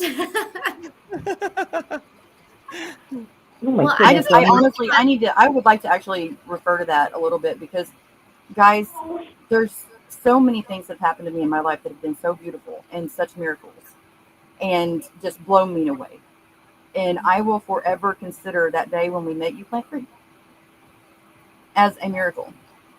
You are, in so many ways, a miracle to me. Yeah. And it made me so happy to see everybody. And it was amazing the fact that it was so kismet, because you were looking for the boat and you found Carol. And all of us, every single one of us that had anything, there was a lot of people in the background that was working on this. And to see everybody come together like they did. Yeah. Everybody cared. Everybody worried about you. We didn't know you, but we knew you. And you're a part of us. And right now, like a crazy person, I've got my hand out, holding it out to you. It was just... You were the first person to reach out, and you got me in contact with LKS, and I'm truly grateful, and I'm so happy to hear your voice right now. And sorry, give me 1 second. It was a beautiful thing, though. It was just to see the back end of things and to see everybody working together was just... And I'm so proud. I've never been more proud to be a part of anything. I mean, that's pretty remarkable when you think about it. Yeah. And but too, you know, we've just seen this world just get so much more combative, and people fighting against each other and working against each other and undermining each other. Heartbreaking. And I think that a lot of it too is, I know I've been hungry to see and to model that that's not the way we are as a society. That doesn't have to be the whole of society, you know? Yes, 100%. And I'm telling you, a lot of it is we have been taken away from the traditional family for so long, and the values that we've had as being a country, and the saying that it takes a village to raise a baby. I go back to that over and over again, because we don't have villages anymore. And that is why so many of us don't know who we are as people. We don't know, you know, we will become anything that somebody else tells us, because we don't have anybody to tell us otherwise. Right. And we now have the fellowship of each other, and that is what humanity truly is. Yeah. Is being there for each other, not against. It's not a competition. We're all humans trying to live this thing, and we just want to make it beautiful ourselves and around us. Yeah. And you're beautiful, plant freak. You're beautiful too. I am listening while also parenting. I'm sorry. That's a beautiful thing. I miss the parenting. My parenting is to adults now, and it's usually over the phone, and that's not nothing like being able to just... The one-on-one eye contact of that is beautiful. He's our hero. You're our hero, by the way, little man. You were just told that you're their hero. You hear that? You're taking care of your mama and being there. What? Yeah. Thank you. You're taking care of mama, and you're here. And they say thank you for taking care of your mama. Big smile. Big smile. Thanks, Shina. I got a big smile too. I'm honestly, like, I don't think I can ever put it. I don't think I could ever put into words how grateful I am that I just, I'm like, You're welcome. They heard it, don't worry. And like Misha said, I was looking for the lifeboat, and because that was the only one that I knew, and then I came across Carol's channel, and then bam, it's like family, that tribe that I needed. I don't even know how I'm going to be able to like give back as much as I'm getting. Well, You know what? that's Doing this right here. I mean, we're all here because we all are better for being here, you know? Yeah. I mean, I feel everything when I go into the barn and I'm lighter than I was when I went in this morning, you know, which doesn't make any sense, because you know, it's the end of the day and I'm tired, but that's how it is, nonetheless. And we understand that there's issues with everybody, and we're willing to understand that and to know that, and to just okay, we're going to hold on with you, because we know, you know, we may not know, what it feels like exactly, but we know what ours are. Been there in some way, shape, or form. Yeah, exactly. You know? And if not, we will learn with you and experience it with you. That's so true too, Misha. Yes. Yeah. And I guess, you know what, I unknowingly was doing that today with Christy, because I had my panic attack, but then she woke up and she started telling me she was having a hard day. I didn't even mention my stuff. I'm like, okay, brain, set aside for a second. Okay, let's talk about this a little bit. Yes. And you felt better afterwards. That is remarkable. That is it. That is it. Yeah. That's how I feel like I'm going to be able to give back, you know? You give back just by being here. But I think Tammy said, Carol, that she needs to talk about something. I haven't been really watching, but I've just seen that. Okay. She All said right. that she needs to talk about Yeah. something.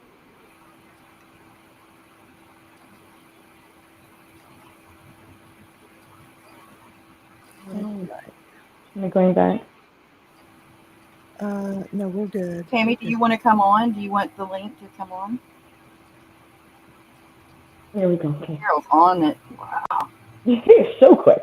You know, that is so true, Seventh Son. You know, Tammy, he's an adult now. You know, you're not responsible for his survival and his well-being anymore. That's up to him now. You know, he's a grown man. Hi, sweetheart. Hi. That probably Hi, baby. first, but your son is a grown man, Tammy. He's not He your is. responsibility anymore. Not in that It's way easier to get the phone on for that, your though. whole life to be just wrapped up in him. That's a baby that needs that. Okay. Okay. Hold on. The husband was talking to me now. That's the reason why I'm in and out on mine. Like, whole world drops.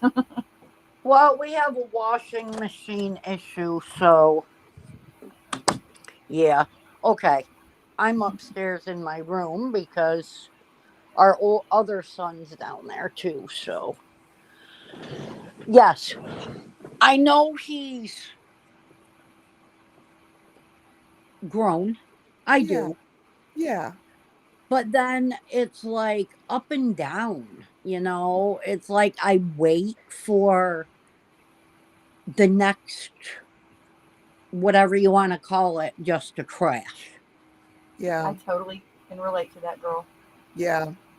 Because Yeah, it's blame been Tammy. like That's this pretty drop. since he had a Okay. heart Oh my attack. Oh, my He had gosh. a heart attack at 17 years old Wow. Oh, my gosh. on Christmas Eve God. because of pills he was Yeah. on. Okay. Wow.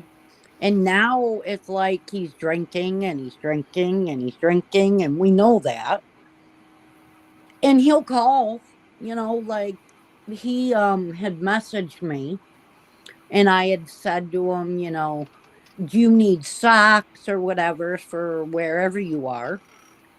Because winter's coming, because we don't know where he is. We're in New York State here, and it's 20s in the morning. Yeah. Yeah, I mean, started I to get know upset he's the other not day. up here. What's that? I started to get upset the other day because we were worried about our electric getting shut off. And I was like, it's going to be so cold. And then I thought to myself immediately, Christina had 3 layers of clothing on and was homeless for, God, 8 years. And so how can I even be upset at myself and be worried about myself whenever she went through that? Well, And that's the thing. you I can still relate have to to, though. You still have to. You still have to take care of yourself if you have any hope to have anything to offer, Yeah, to bring them back. Yeah. And Right. that's very, very true. Yeah. It is. I remember And- Tammy being able to, in between the phone calls, whenever she called, it was a nightmare. Until I had her on the phone, I was Yeah. scared to death. And so I those know. intervals. Yeah.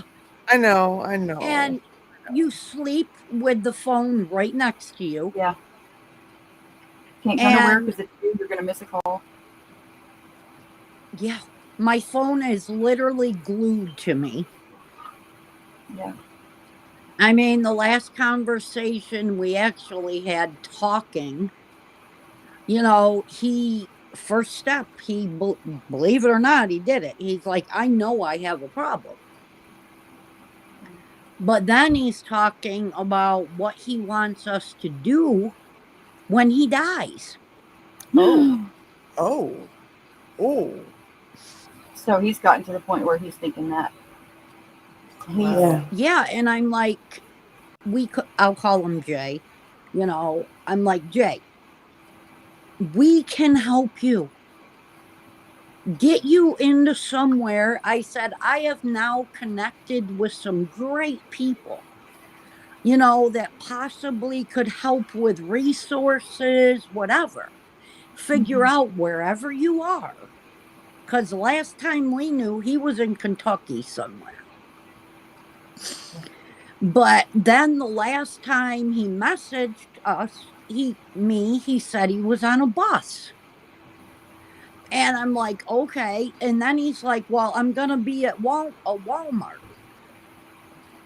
But then I heard nothing else. Yeah.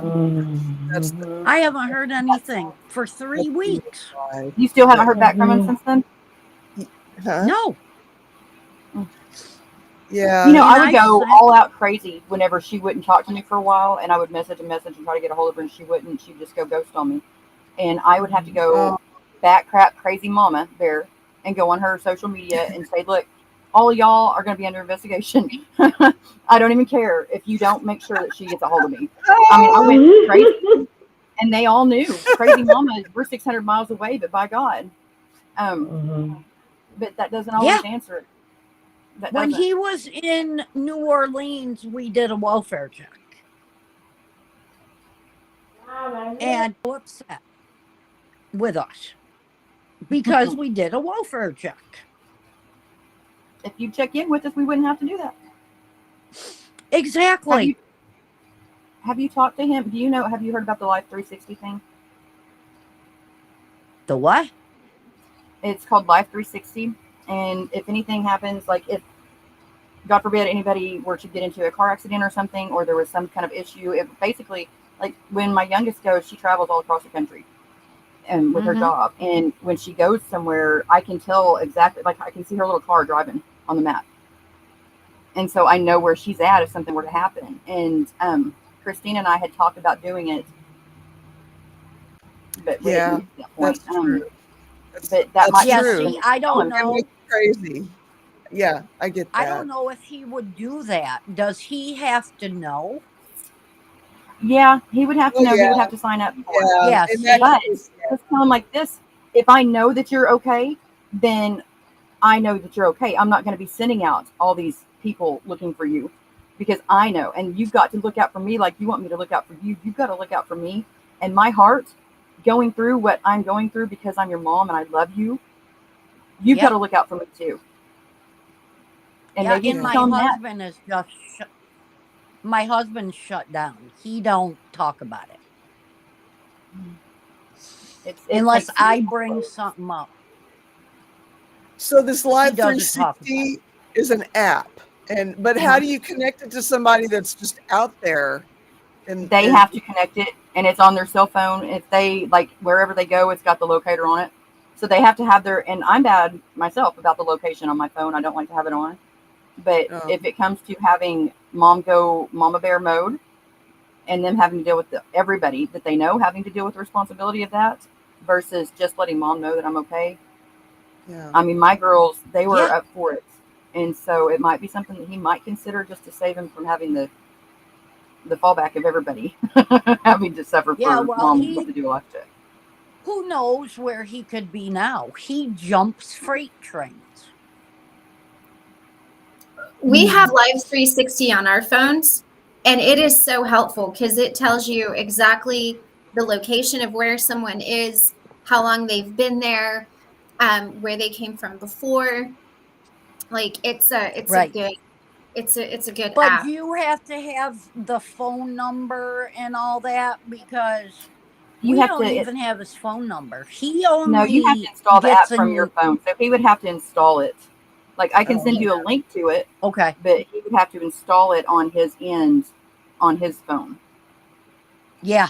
And it's like he's so, I mean, like I said, our last conversation, he was like, I'm so afraid to go on the benzos, Why? because he started out being addicted to pills. Okay. Because of the doctors at 14. And now it's like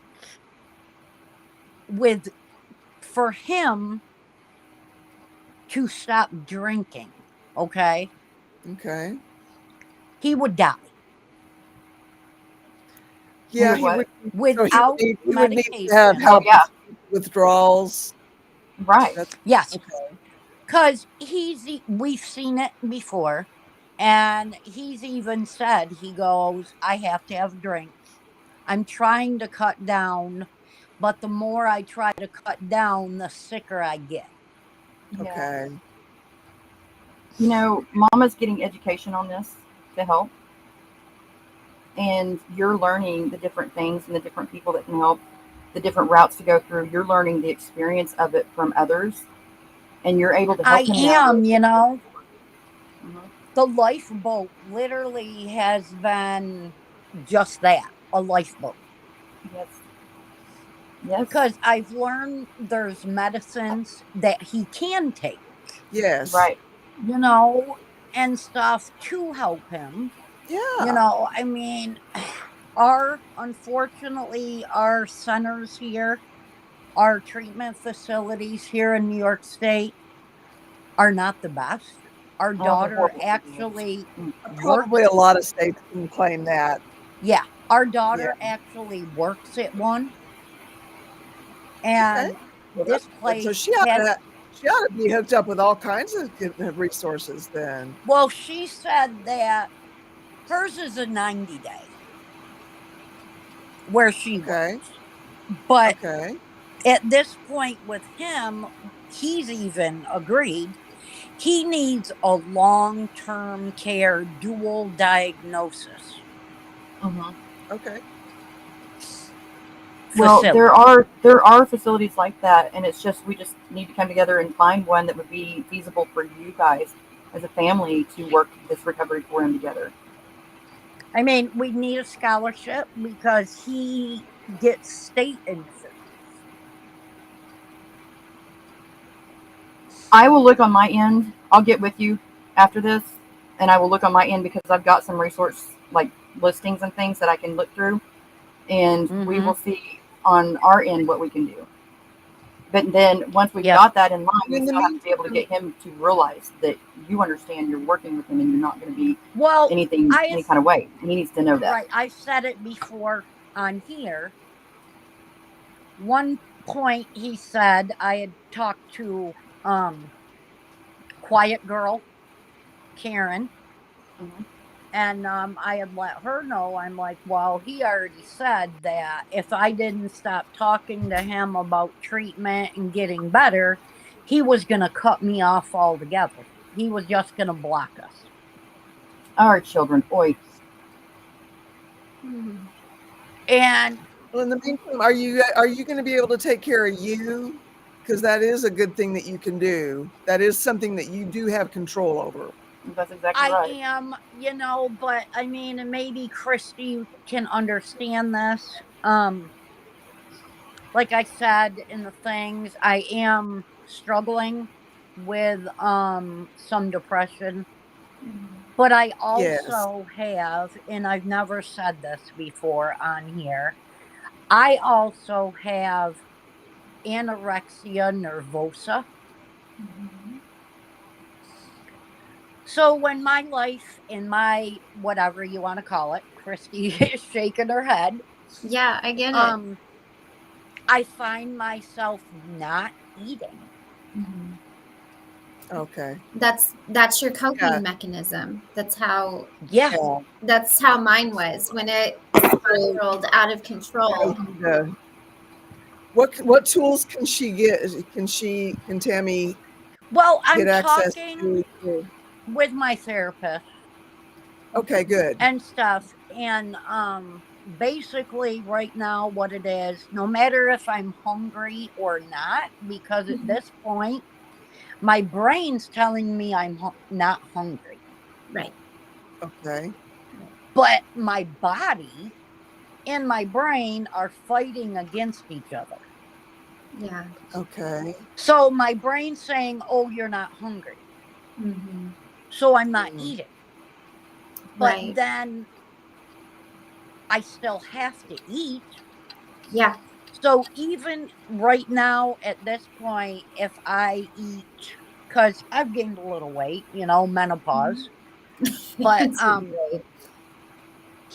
so I'm the most I've ever weighed. Mhm.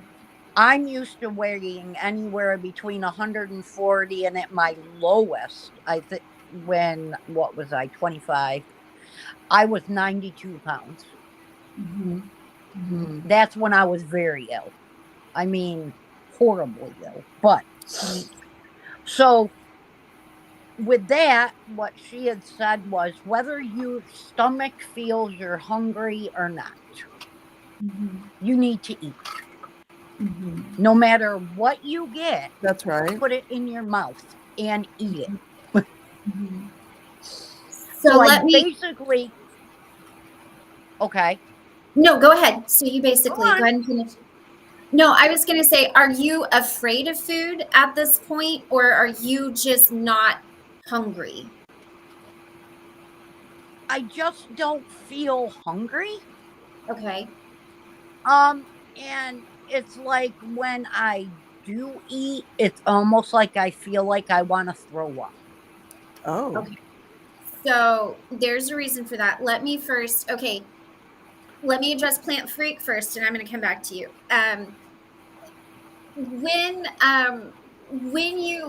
are in high stress, your body is just going to kind of handle that kind of thing.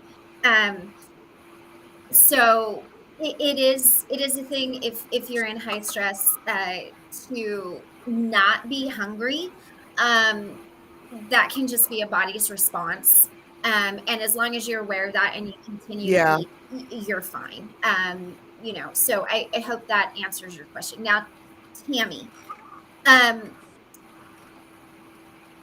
what I had to do, and if you're not, afraid of food or afraid of anything like that, I actually set alarms every 2 hours. This is one of the things that I learned working with a nutritionist. So if you Yep. eat small meals every 2 hours, it actually helps your Every two metabolism. hours, it's Yeah. 6 hours, 6 times a day. Yes. So if you Yes. Yeah. set those, and the other thing that I found was just getting something that you like to eat that has some nutritional value. Yeah. And Right. Yeah. and that can be anything. I mean, we're talking, it could be peanuts, it could be cheese and crackers, it could be beef jerky. I really like I'm the eating a Mediterranean diet. I'm eating a lot of yogurt and smoothies. Make make sure you're Yeah. getting plenty of protein. Yogurt and Yeah. smoothies are good. Protein is what is going Yeah. to be really important to you, okay? Because Right, um, right. your body will start to take that from whatever reserves you have, which is Yeah, muscle. So yeah, make sure that you're eating, like smoothies are great. If you put, like, you can put peanut butter in it, you can put whey protein yep. powder in it. I always I recommend have that. Boost. I always recommend Boost Menopause does and suck in, eh? like They Ensure. just yes, they just gave me a script or whatever for the Boost. Can you not So just I buy it at Good. Walmart? Because here you you can. can. So I see it. tomorrow I'm gonna get some at Walmart. Okay. Yeah, Is it cheaper by prescription or something, or does it insurance pay is, for it or but something? Is that what the deal is with it? my insurance won't pay for it. So I'm like, I don't know why she gave me a Okay. prescription. I'm like, when I can go into Walmart and I get like the big 24 pack Yeah. if I need Yeah. it. Mm-hmm. Yeah. I need And to keep it in the house because yeah. this has been like a lifetime Yeah. thing for me since I was a teenager. Yeah. Yeah. And it's good that you're talking to your therapist about it, because times of stress really are the times when that kicks in. Um, and it's especially hard as you're premenopausal to menopausal and you just have that natural weight gain anyway. It can also kind of affect your mentality with that as well, because it's something that you kind of can't, you can't help. Yeah. But Well, I'm you know, through the menopause, thank goodness. But you know, it's great. just like this up and down roller coaster with him. And Yeah. I'm just like, when's it gonna end? Right. Now I Well, would hope you guys wouldn't hold this against me. Never. no. But I mean, I have even thought, you know, over the past few years, you know, because we know there's only two ways out of this for him: treatment or unfortunately death. Mhm. My husband and I are aware of that. We know this, you know, but then I'm like, you know what? Maybe he'd just be at peace. But then I think to myself, Aw. I'm like, you're a horrible mother for even thinking that.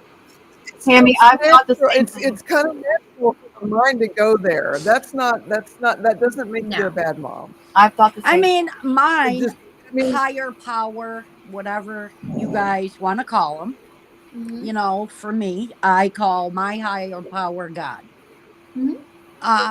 And you know, I have prayed and I have said, God, please, if you're not gonna be able to send your angels, then please take him home with you. Mhm. Well, I don't And think anybody is holding anything against you. And certainly, no. wanting your child to be comforted, whatever way that looks like, is understandable. I mean, that's not a, Mm, yeah. don't be, Nobody wants to know that their child is yeah. suffering immeasurably. Nobody wants that. no, No parent wants not that. at all. I mean, yeah, not at all. And again, I mean, here we are sitting, you know, okay, you know, because again, and I'll say it, and I'm so sorry if I repeat myself, you know, The lifeboat but is not ending. It's coming back. I feel He bad just needs to take some because here we are thinking, you know, here I am calling our funeral home to make sure all of our son's stuff is ready for when something happens. Honey, that That's being prepared. if I would have, I mean, it's Yeah. not something that you ever want to think about. But the things that I went through at the time that I had to go through it, I wish to God that I would have had everything set up for every single one of us. Because when you're going through that, you don't want to be going through everything else. Yeah. That's part of I it. mean, You don't want to go through it. That's a good thing what you've done.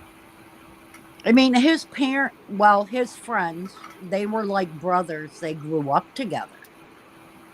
Um, those boys' parents, unfortunately, every year have to go to the cemetery and see their child on their birthday. Yeah. We lost Johnny. They called him Johnny Five. Um, because he smoked marijuana and it had fentanyl in it a year ago. Oh, no. The other day, his Oh. mom put a thing up on Facebook. You know, we miss you. It was his birthday, everything. And I think to myself, I'm like, when am I going to be there? And then I have to snap myself out of it and say, what do you think, Kate? Mhm. Well, it's tough because your brain, what happens with our brains when we're in time of high stress is it's trying to figure out how to stay alive and in survival mode and get you through it. So it's constantly grabbing at straws and it's Yes. constantly thinking of things and it's always going around and around and around. And what happens then is you get too far into this like spinny emotional mind where like Yes. the worst Yes. possible things. Overwhelming. And that's where, coming into that wise mind, taking some deep breaths, looking at what helps me is what do I know to be true? Not what do I assume Yeah. is true, but what do I know to be true? And Yeah. yes, CK, same time. The And DBT. yeah, Yes. well, and getting out of that emotional mind into the wise mind. What do you know to be true? And that helps. And you know what? Give yourself permission to. You don't have to figure it out in this moment. Not everything has an answer right now, and Yeah. that's okay. You can only prepare for which you can prepare for, and then at some point you've done everything you can do on your end, right? So the situation he's in. It sounds like you've talked to the funeral home. You've got in your mind, how you feel. So it's really just kind of stopping that hamster wheel spinning, Yes. digging Yeah, in your it's Yes. a My God, that hamster hamster wheel. wheel. yeah. I'd like to just Oh, one Yeah. time mother get wheel. off that hamster wheel because I chose to, not because I got flung off of it. Right.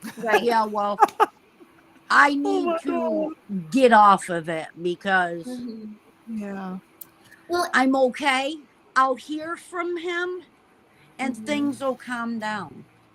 mhm. Okay. But Yeah, that makes sense. then I don't hear from him. We don't again.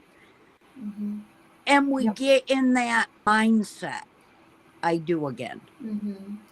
Is it something where you could I don't know that, like, you could say, okay, this is part of the cycle because the cycle is up and down. So could you just in your mind recognize this is where we're at in the cycle, and I know that in a certain amount of time I'm going to hear something?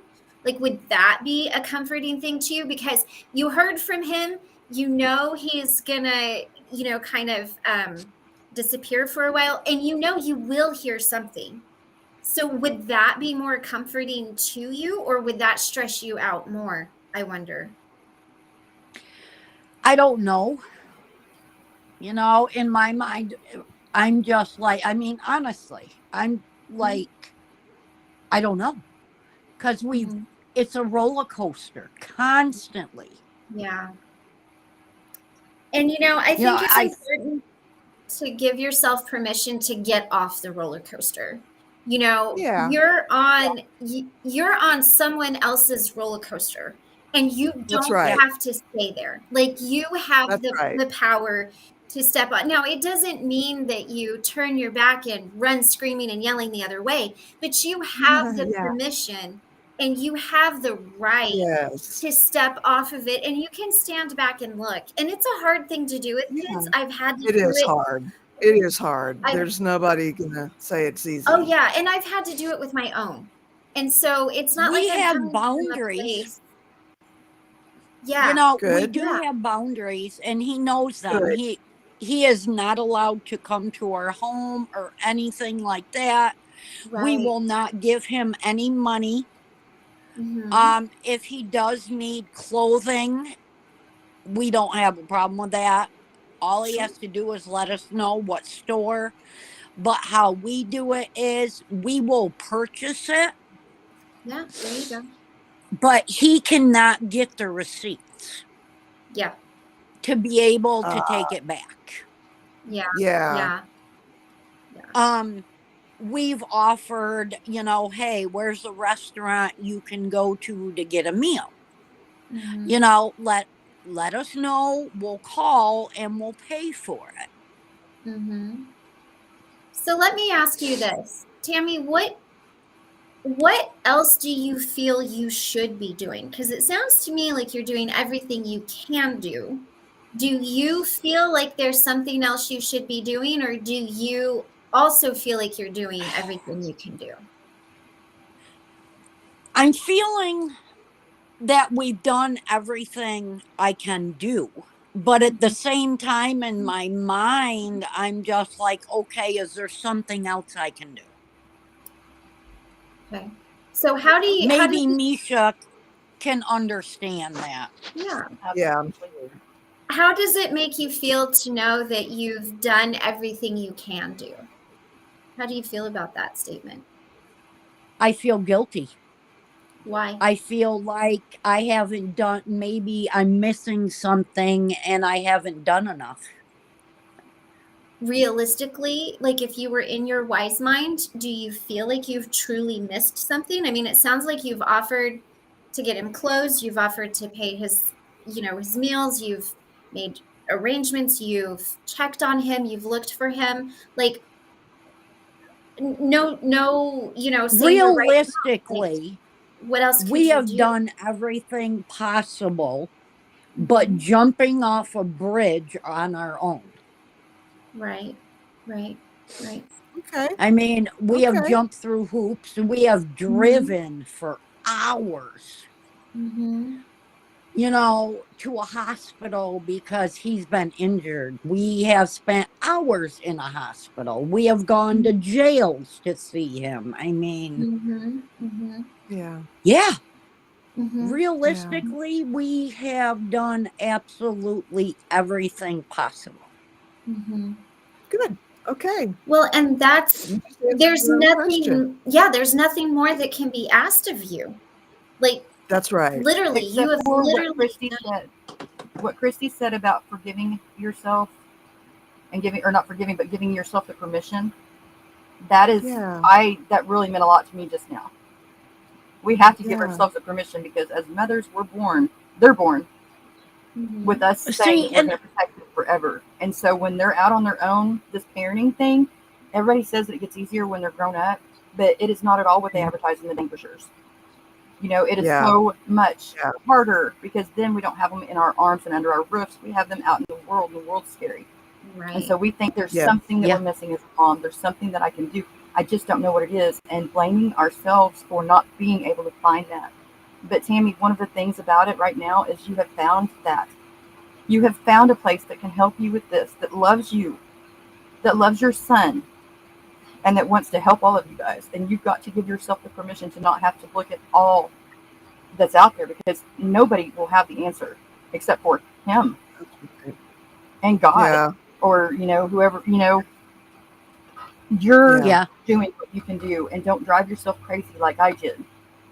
Give yourself the Oh, permission to realize and that it's what's when he gets there, happened. I've literally driven myself crazy.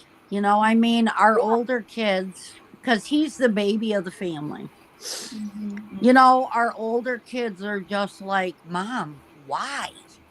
Mhm. Why? He doesn't care about you. Mhm. but that's, your mom. He's choosing. Unfortunately, he only knows right now how to choose his addictions Mhm. in the bottle over anybody. Mhm. Well, Yeah. that's just human That's how it So nature. works. why are That's you survival sitting mode. here? Unfortunately, it's very selfish.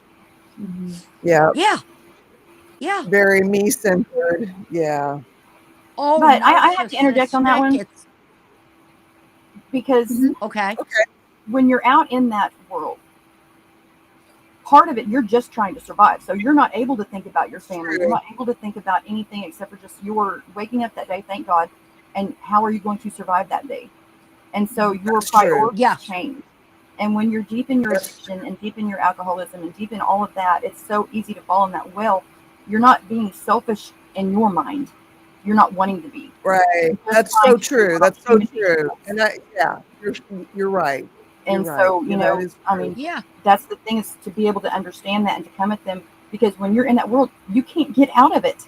You're stuck That's there. true. And everybody's like, well, why That's don't you true. just do this? Or why don't you just do that? And that is very heavy. And that just adds more to the, well, I just suck mode. And if we Yeah, can that's find a true. way to reiterate to them that we understand that life is hard, that it sucks, that's, one of the, right at the end, that's the thing that actually got Christina, was the fact that I was understanding the fact that she was going through that and I was going through it with her. And that I didn't blame her, that I understood it, and that's what for her was bringing her home. Yeah. I think that that's a lot of it. It's just being able to be in their shoes and say, I don't blame you. I just want to help you. That's I like that. I like that. I Yeah. don't blame you. I just want to help you. Mhm. yeah. Yeah. That's a beautiful mantra. Yeah. Instead of saying to him, or when we're messaging back and forth, instead of saying to him, you know, I wish you would get help, you know, blah, blah, blah, blah, blah. You know, Right. this has to be tiring for you and all that. Instead of just saying that, saying, I don't blame you. I just want to help you. Yeah. It's so loud in a mind of an addict or, you know, somebody struggling like that. And in the homeless world, it's so loud. And then the one time you reach out Oh to your yeah, family, I mean, he then you're don't being even attacked. go by his given name on Yeah, the he's streets. distancing himself from everything that he knew before, his safety, his family, the things that he loves, because Yeah. for one, probably I just mean, doesn't even and think he deserves it. he has a traumatic brain injury also. Okay. Okay. That was the question from Ms. R. First time here, and she's feeling your pain, Tammy C. And she says, "Does your son have a mental health condition and traumatic brain My injury?" son Yes, ended that's up that's getting real. That's so damaging. they put my Yeah. son on Percocets at 13 years old when he got in a horrific bike accident and got a skull fracture. Ooh. And after that, he had multiple other head traumas and injuries because he did sports. He was in the BMX world and the skateboarding world. So he's had multiple head traumas. We know that. But I mean, the last one he just had, you know, which was, let me see, Vermeer, his son, who is now 7. I think the baby V was like 2 years old. And my son was literally kicked in the head for standing up Oh. for the bartender where he worked, to the Oh. point where we almost lost him. Oh They gosh. had to they had to reconstruct his whole eye socket and everything. Oh. And he would not take medication for that, No. only Tylenol. He refused to take medications for that. Hold on to that right there. But what did Hold he on to that right do? there. He turned to alcohol and Which is not a whatever pain else. which is no way to manage pain. It doesn't actually even manage pain. But it does probably manage the inside pain. Yes. Yeah. But So yeah, that right there, though, I have to him wanting to not be addicted again, him not wanting to do any of that, that right there is what you Yeah. hold on to too. And that's what he needs to be Yeah. reminded, that you know that he doesn't want to be in this, that you know that he tried. Yeah. It was That's the thing, horrible people just bringing him home from surgery that day. We still remember that because he literally was screaming in so much pain, and he Okay. would not take the narcotics they gave him. He refused. And his fiance at the time, Vermeer's mom, my grandson's mom, literally put one in his mouth and said, "You need to take this. Just take a half of one. Please take it. You know, stop. Please just take it." Begging him. And she put it in his mouth. We carried him up into their apartment. He was so mad at us and at her for giving him that pill. He was like, "Do you understand what you just did to me? You could have started me down a road that I didn't want to go back to." But now we don't know. I mean, we do know he's been doing meth and stuff like that because his teeth are rotting out of his mouth. But I need to give myself permission to get off this. You do. Well, I mean, Exactly. and for your sanity, and I understand, my baby is a boy as well, and your babies have, like, your last child has a special place. They all have a special place in your heart, but Yep. um, and I think really, you will probably find, I know for me this is true, that when I stepped off the roller coasters and I got into my wise mind and I just gave myself permission to know that I had done everything I could do, with that sense of relief came an understanding, and it helped get me out of that hamster wheel. And so maybe that I will have to. help Yeah. you. And since you are a person of faith and you do believe in God, you can pray for wisdom, pray for understanding, pray for comfort. Yeah. And those are all things, it's not like God's going to test you like Job. If it's not like you're praying for patience. I mean, you're praying for wisdom Yeah, Yeah, don't and pray for no, patience. no. I Don't pray mean, for yeah, patience. we've been So in that cult. We've been yeah, in a Pentecostal cult setting, so yeah, we moved away from all of that for the yeah, longest time. yeah. I But was yeah, raised Pentecostal. I Well, still and if that's not where you're at now, I mean, oh send it no, out we into the don't universe. go to church, but I still have that higher power where Sure. I'm just like, and believe me, I've cried out like, what have I ever done so wrong? Well, this is another thing I want you to understand, Tammy. You did not do anything wrong. This was his That's choice. right. You didn't hold his nose open. Like, no, you didn't do anything wrong. This is you taking on a situation that he made those choices.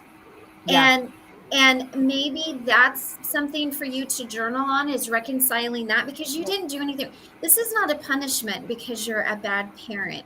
This is just a child who right. made a string of bad choices. And give Yes. yourself permission to, release that. Like, I know it's really difficult. Um, and I Mm-hmm. think by you saying, I don't blame you, you're not putting him on the defensive a lot. You're just Right. saying, look, I don't blame you. I love you. You can come home. Or whatever it is that you say. Um, and I tell him what I have said to him before was, if you get back to New York, mhm, let us know mhm, because we want to get you the help you need. Now, he yeah, knows he can never step foot in Georgia because mhm, right now my son has an active warrant mhm, in the state of Georgia. mhm, He will not go back to Georgia. yeah, Well, if he does, that would be, a godsend because at least I'd know where he'd be. right, right, right, That's the way we look at it. yeah, That Three was hard hots for and me a to do. cot. I know we can. What's that?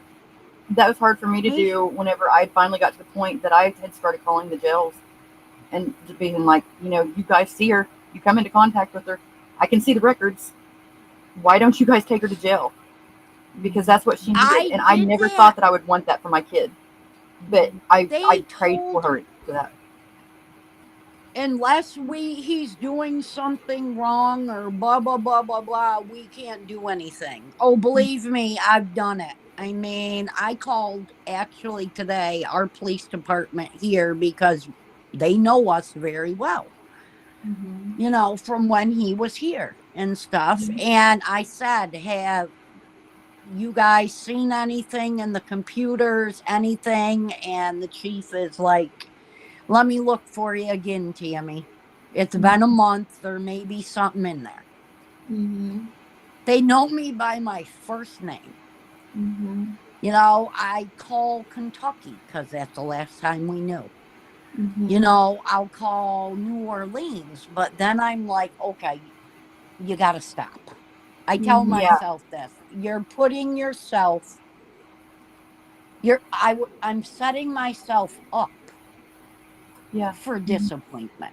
every time I don't get that answer. Mm-hmm. But you know what it does too for just a few minutes? Think about this with me. I'm thinking on my addiction standpoint.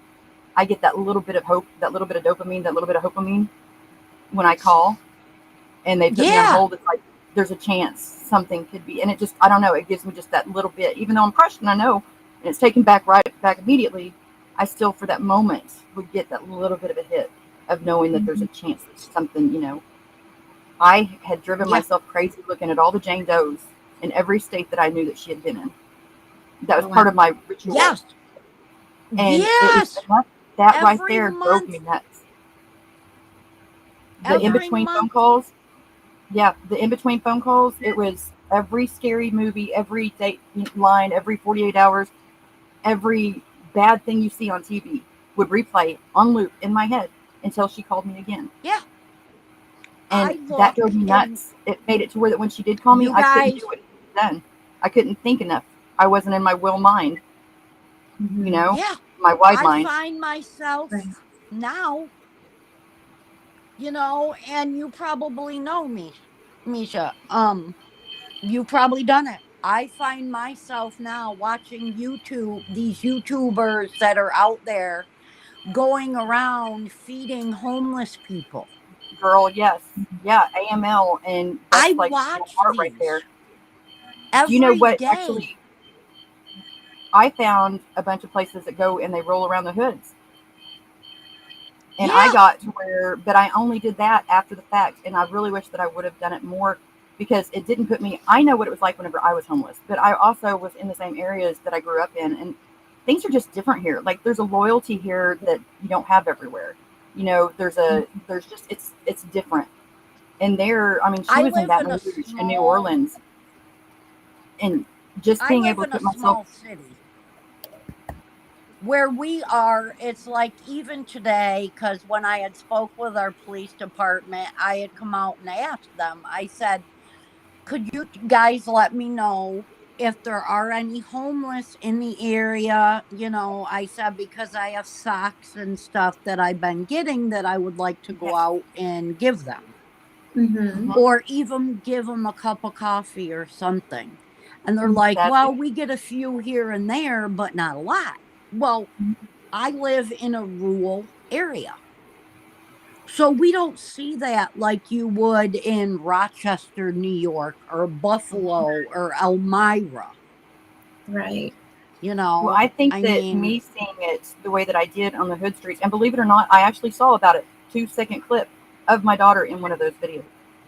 Oh, wow.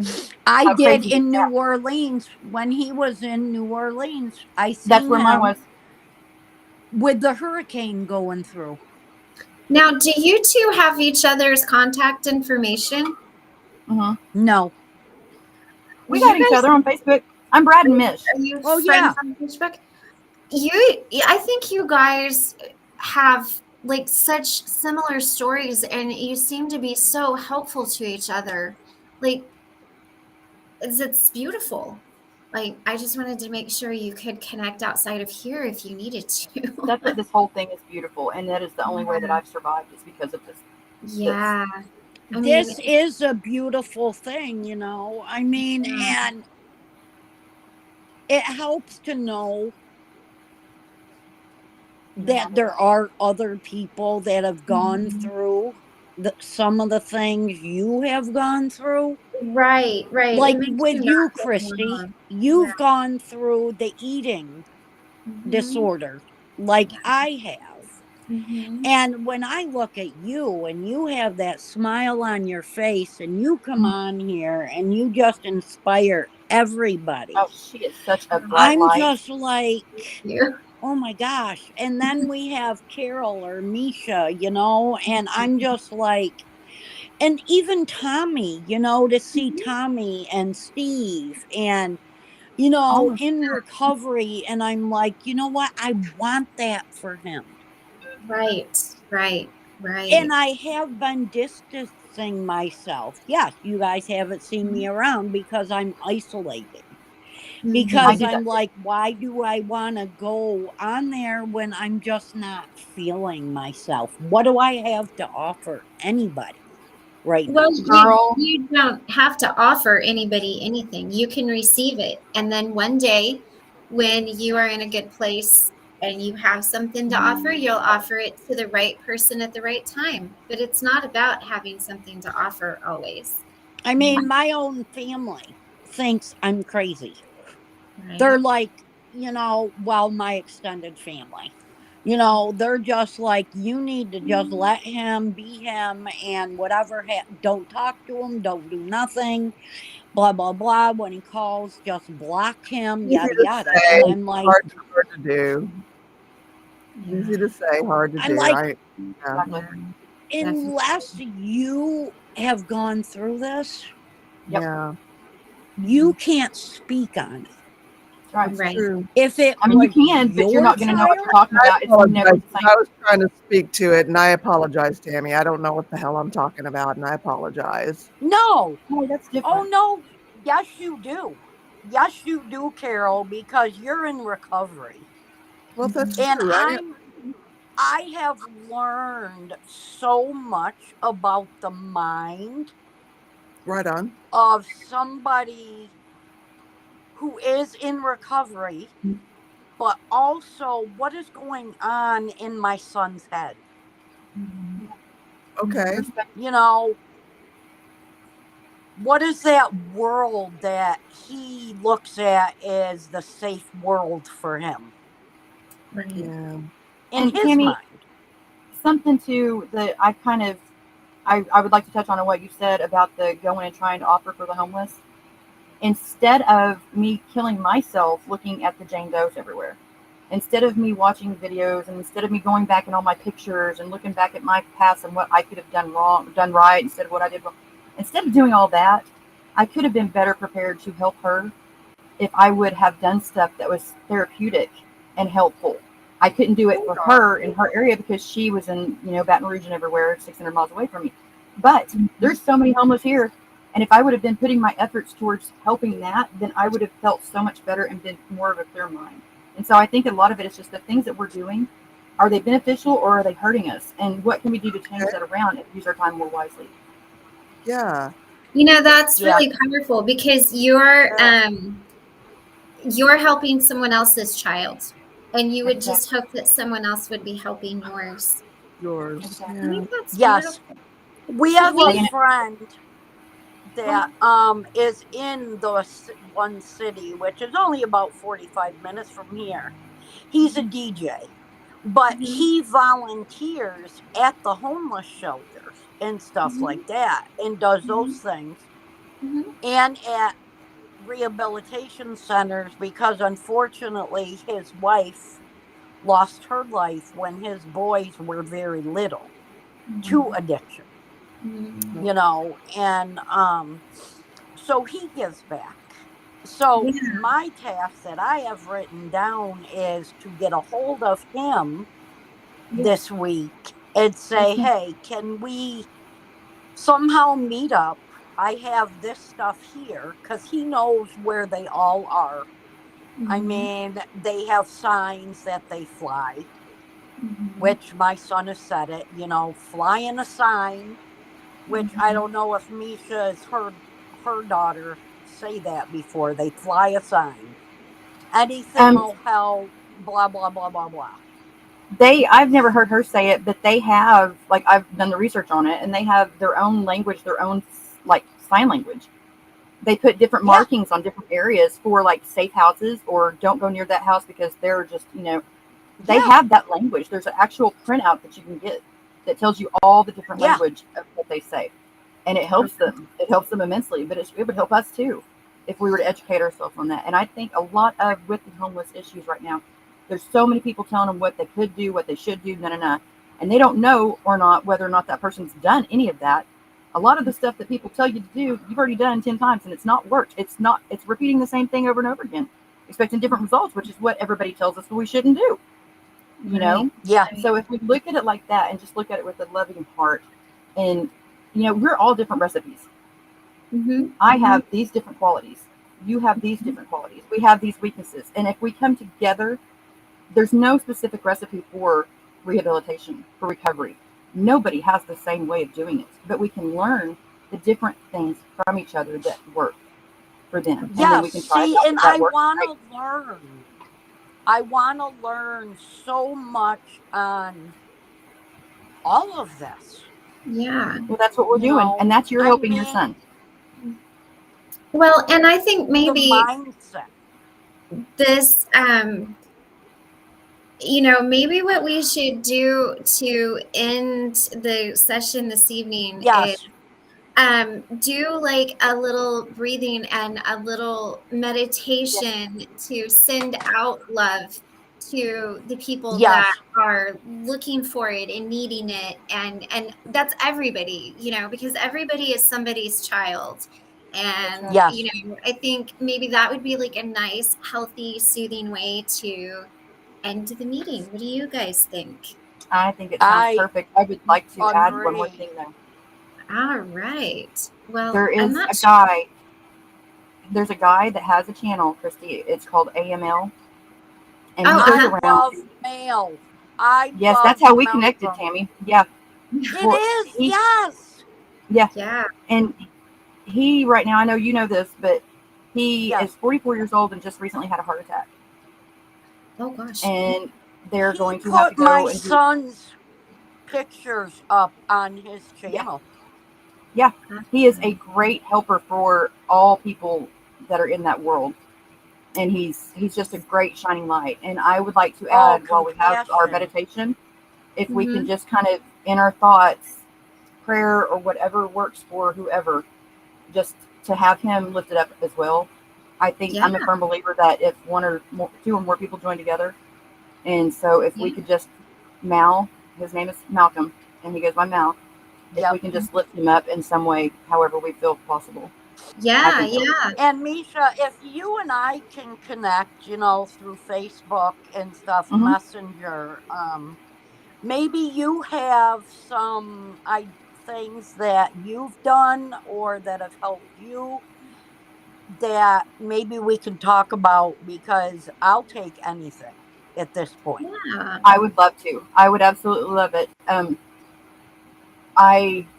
I have a lot of my things that I've done wrong that I've learned from too, and that's a lot of the advice that I can give is the things that I've done wrong. And so, Okay, I yeah. think that it would be important for us to be able to connect and to be able to share that. It would be very helpful for me, I know. So I would Well, love that. awesome. Well, you guys connect on Messenger. That's wonderful. Thank you, everybody, for being here. Let's go ahead and do a little deep breathing and a little kind of guided meditation, sending out love, and keep Yes. everyone in your thoughts. And so, Carol, we're going to go ahead and end the meeting with some deep Yeah. breathing and a little Okay. guided meditation for sending out some love for everyone. Okay. So we're going to go ahead All right. I'm sorry I'm so distracted. It's that time of night. Yeah, of course. All right. Stupid fried So chicken tonight. So Hug your goat for me. So we're going to breathe in for a count of 4, hold it for a count of 4, and breathe out until our lungs are completely empty. We're going to do that 3 times tonight, and then we're going to do a little shallow or a little short meditation. Keep your eyes closed until I say, open whenever you're ready. All right? okay. So go ahead. Okay. Breathe in. Hold. Release. Breathe in through your nose. Hold. Release. Last one. Breathe in. Hold. Release. Take a moment to drop into your heart space, sitting down on the beautiful grass with the sun and the warm love from your higher power shining down on you, soaking it up. Feel it as it washes over your body from your head to your eyes, to your mouth, down to your shoulders, filling up your heart space, to your fingertips, to your belly button, through your knees, and to your feet. With all of the love that you have just soaked up, all the love and light that you have in you, imagine taking all of that love and forming it into a great big ball of energy. Building that ball bigger and bigger and bigger with all your well wishes and love for everyone who needs it all over the world tonight. Now I want you to imagine it like a dandelion wishing flower. Blow that love like little petals on the wind out into everyone in the world who needs it.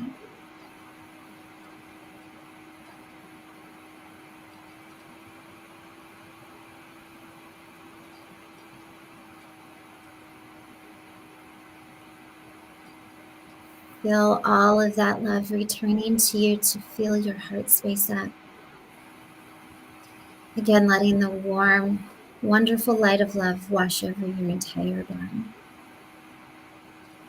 And when you are ready with a smile, open your eyes.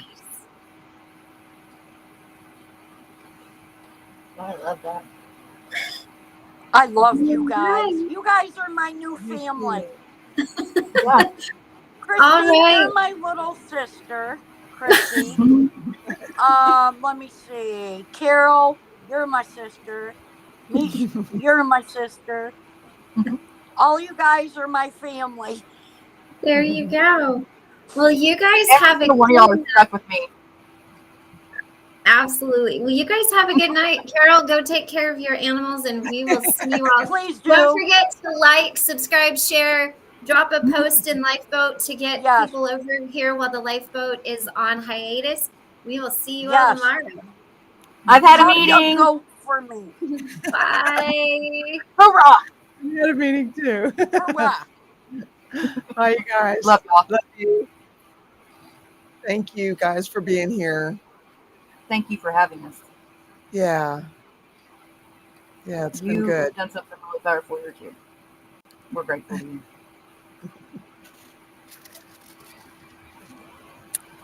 All right. Well, I will see you guys on the next one. Until then, peace, y'all.